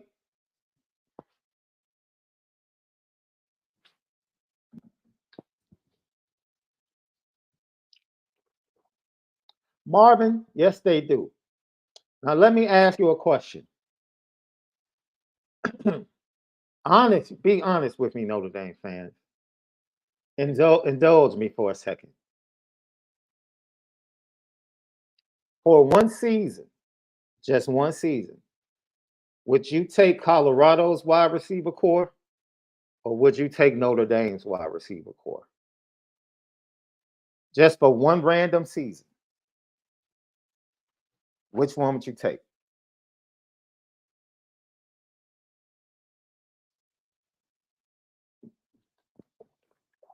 Which one would you take? Inquiring minds want to know. The Colorado wide receivers or Notre Dame? Shilo Sanders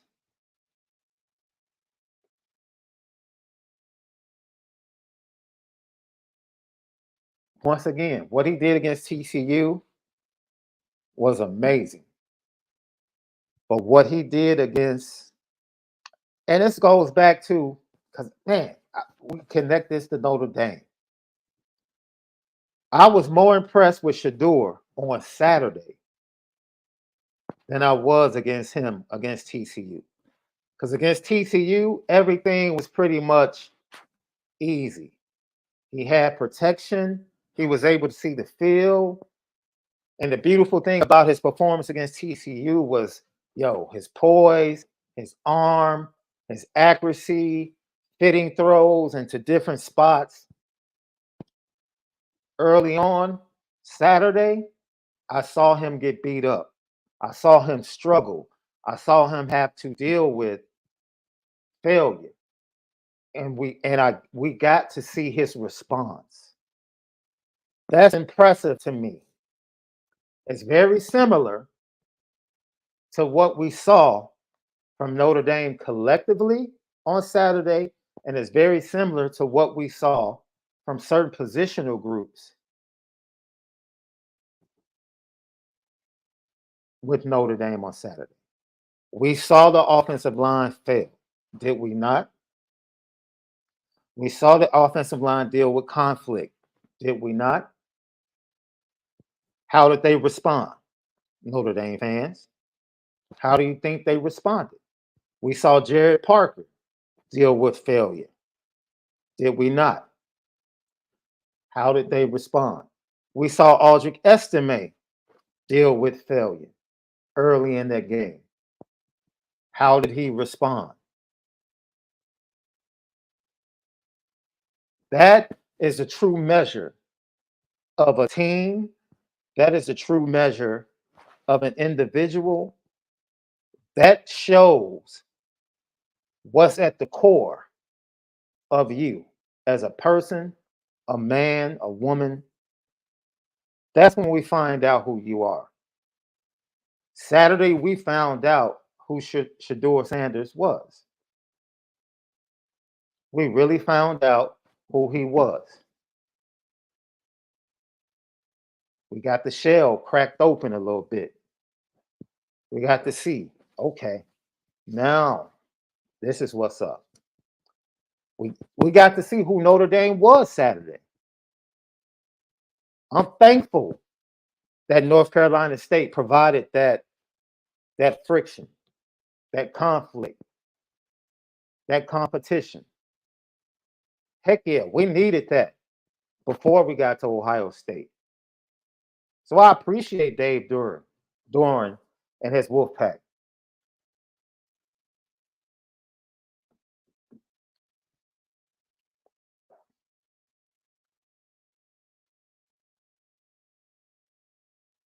See, this is an interesting concept. Ronald, you guys are making some great points. Donnie Cruz, my guy from the NYC. What's up, Donnie? You say Colorado. Connor Leopard takes Notre Dame.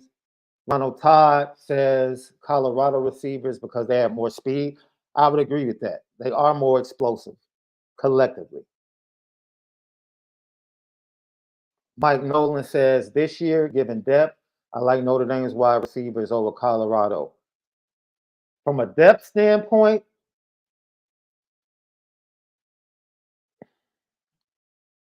you know what? I can see because you have the freshmen and you're thinking about the wide receiver core going 6 deep, 6, 7 deep for Notre Dame, numbers wise. But Colorado has 4 dogs. Like 4 dogs that have already gone over 100 yards in a game. That's when I take the 6 or 7, that's an interesting question or way of looking at it. Would I take the depth of the 6 and 7 or the 4 dogs? That's I wouldn't be mad either way. I just wouldn't.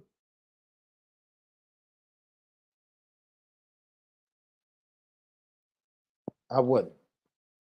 So yeah, that's what we got to see on Saturday in Colorado.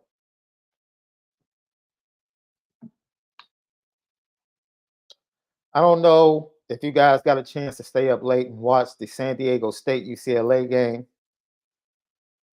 I hope you didn't. I hope you spared yourself if you're a Notre Dame fan, because gosh darn it, that Dante Moore is a goddamn quarterback.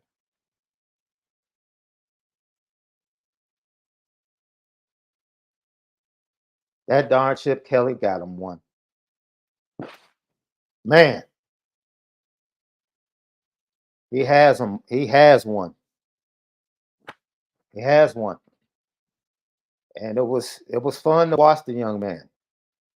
And it's going to continue to be fun to watch the young man week after week.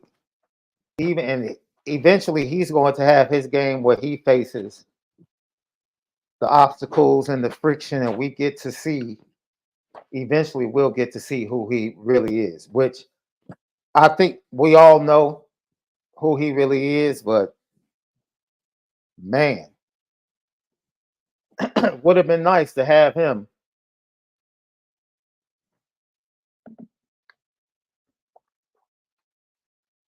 It would have been really nice to have him waiting behind Sam Hartman. I can tell you that. I can tell you that much. Illinois, Kansas. I expected Carolina to lose that. Jalen Daniels returns, and the defense, the linebackers are porous, and they tried to run the same system without the same players defensively, and it's just not working right now. Offensively, I like Altmaier as our quarterback. I don't like the offensive coordinator, Lunny Jr. I didn't like him last year. He's a problem. Ohio State, Marvin Harrison Jr., they look better against Youngstown State. Can we look? Hey, can we? I'm ready to get to the Ohio State game. I'm ready. Let's go. Last but not least, overall, what the ACC competitively has been able to do to the SEC has been impressive. It really has. Auburn goes on the road at Cal, gets a big win in a hotly contested game. Luke Fickell, I like the resiliency of his Wisconsin team and what they showed, because middle of the third quarter, it looked like they were going to get blown out. They come back. They have a chance to actually win the game, or they had a series where they had the ball, opportunity to win in the fourth. They didn't get it done. And then Washington State comes down with their amazing quarterback. Pac-12 is full of really good quarterbacks, and they put the game away. That was a really good game. Washington continues to offensively just be a juggernaut. Oregon wins the game defensively. That game against Texas Tech was a tough one. Texas Tech gave them everything they could handle, and it was the Oregon defense at the end of the day that came up with the big play and secured the victory. It was a great week of college football, man. It really is. This one is kind of a dud. Notre Dame, Central Michigan, and other teams, after some tough games, take a step back in competition.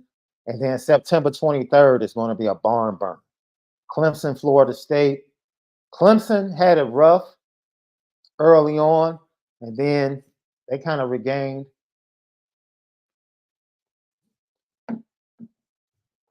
their swag a little bit. And it was pretty much the same story against Duke, because they moved the ball at will, even though their defense gave up some points early in that game that I didn't expect. Their defense moved the ball. I mean, their offense moved the ball at will. They just made mistakes in the red zone early on. And they should have been up by more at halftime. In the second half, they came out and did their thing. So,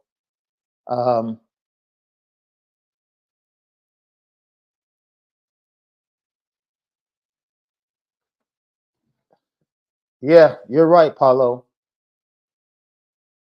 Dante probably is at Notre Dame if it wasn't for his dad. Michael, I agree.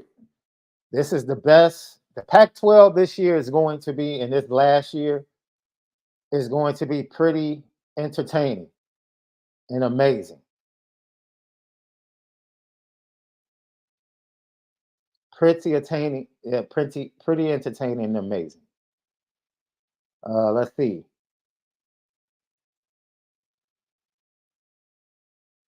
And that's it, man. We gave you 3 hours today. This is crazy. 3 hours of a show. Is there a game that I missed from this past weekend? Oh, did we not?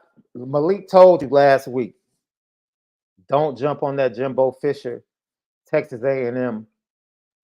And I kind of mentioned this with the ACC SEC matchup thing that I was talking about. Yo, shout out to Miami. Excuse me. Shout out to Miami. What they were able to do, getting down in that game early, special teams struggling, some other mistakes. They rebound their offense. Their receivers are explosive. Tyler Van Dyke, very good game. Texas A&M with all those 5 stars on defense, they still stink. I don't know what else to tell you, man. I just don't know. I just don't know. Love you guys, man. Appreciate you. Hopefully, you'll see me on IB with Ryan Roberts sometime this week, maybe tomorrow. You know what time it is. Petticoat, petticoat, petticoat junction. It's time to get petty. Oh, we did a good job executing. Are you upset with something? And fire up the Petticoat Junction train. I just don't like you. You don't? No. What is today's petty historic? Petty Junction.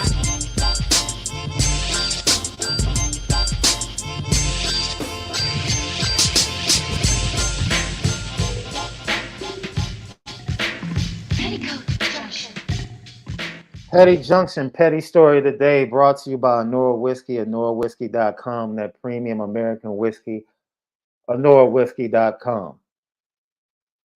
Kyron Williams, he did have a fantastic day for the Rams yesterday. I saw that. Heck, there's a lot of Notre Dame players. They had great days.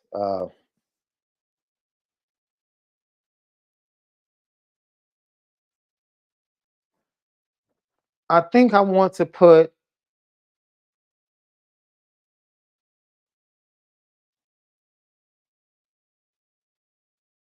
I don't know how I want to approach this.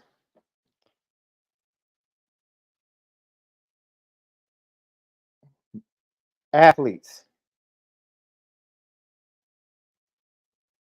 I'm going to put you on the petty train, but really not a petty train. I just want to make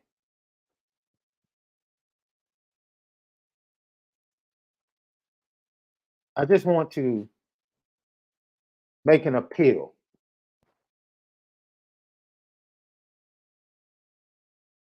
to football players, athletes everywhere. After I had to watch Cameron Kitchens lying on the field Saturday and thinking about Damar Hamlin, and as an athlete, love yourself, love your body. I understand the thrill of competition, all the dreams you have, but sometimes you really have to weigh life versus everything else and whether or not it's worth it. And that's not for me to decide from Cameron Kitchen. It's not for me to decide with Damar Hamlin, who I believe is inactive tonight. But it just seems like this more and more at professional levels, even at lower levels, we're hearing stories more and more about these cardiac issues. Heck, it was just Bronny James in a practice a month ago. And it's just my appeal to the athletes to take care of your bodies. Man, leave that other stuff alone. You know what I'm talking about. Stay away from that other stuff, especially you that are high schoolers, college, and let's try to be the best person and athlete that you can be, more than anything. And to all of these, to all of the high schools, administration that have taken the necessary steps to have the proper equipment put in your schools and nearby your gyms, and the lives that you saved, and Brian Gumble, who is in his last season. So tip of the cap to you and your big show on HBO. You do a fantastic job, and you did a great job chronicling what happened to Damar Hamlin and how much it really happens on the high school level and with smaller kids, far more than we probably think. Man, it just seems like sports, from my point of view, is becoming far more dangerous than it's ever been. And maybe these things have been happening always, but man, it just seems like it's happening more and more. So I just wanted to kind of give a tip of the cap and just talk to the athletes and tip of cap to the administrators at schools and all within these programs, whether it's soccer, football, baseball, that are being proactive and making sure they have the right equipment and the right people on staff to protect everybody. All right. Great show. We love you all. Appreciate you. Most of all, spin it different.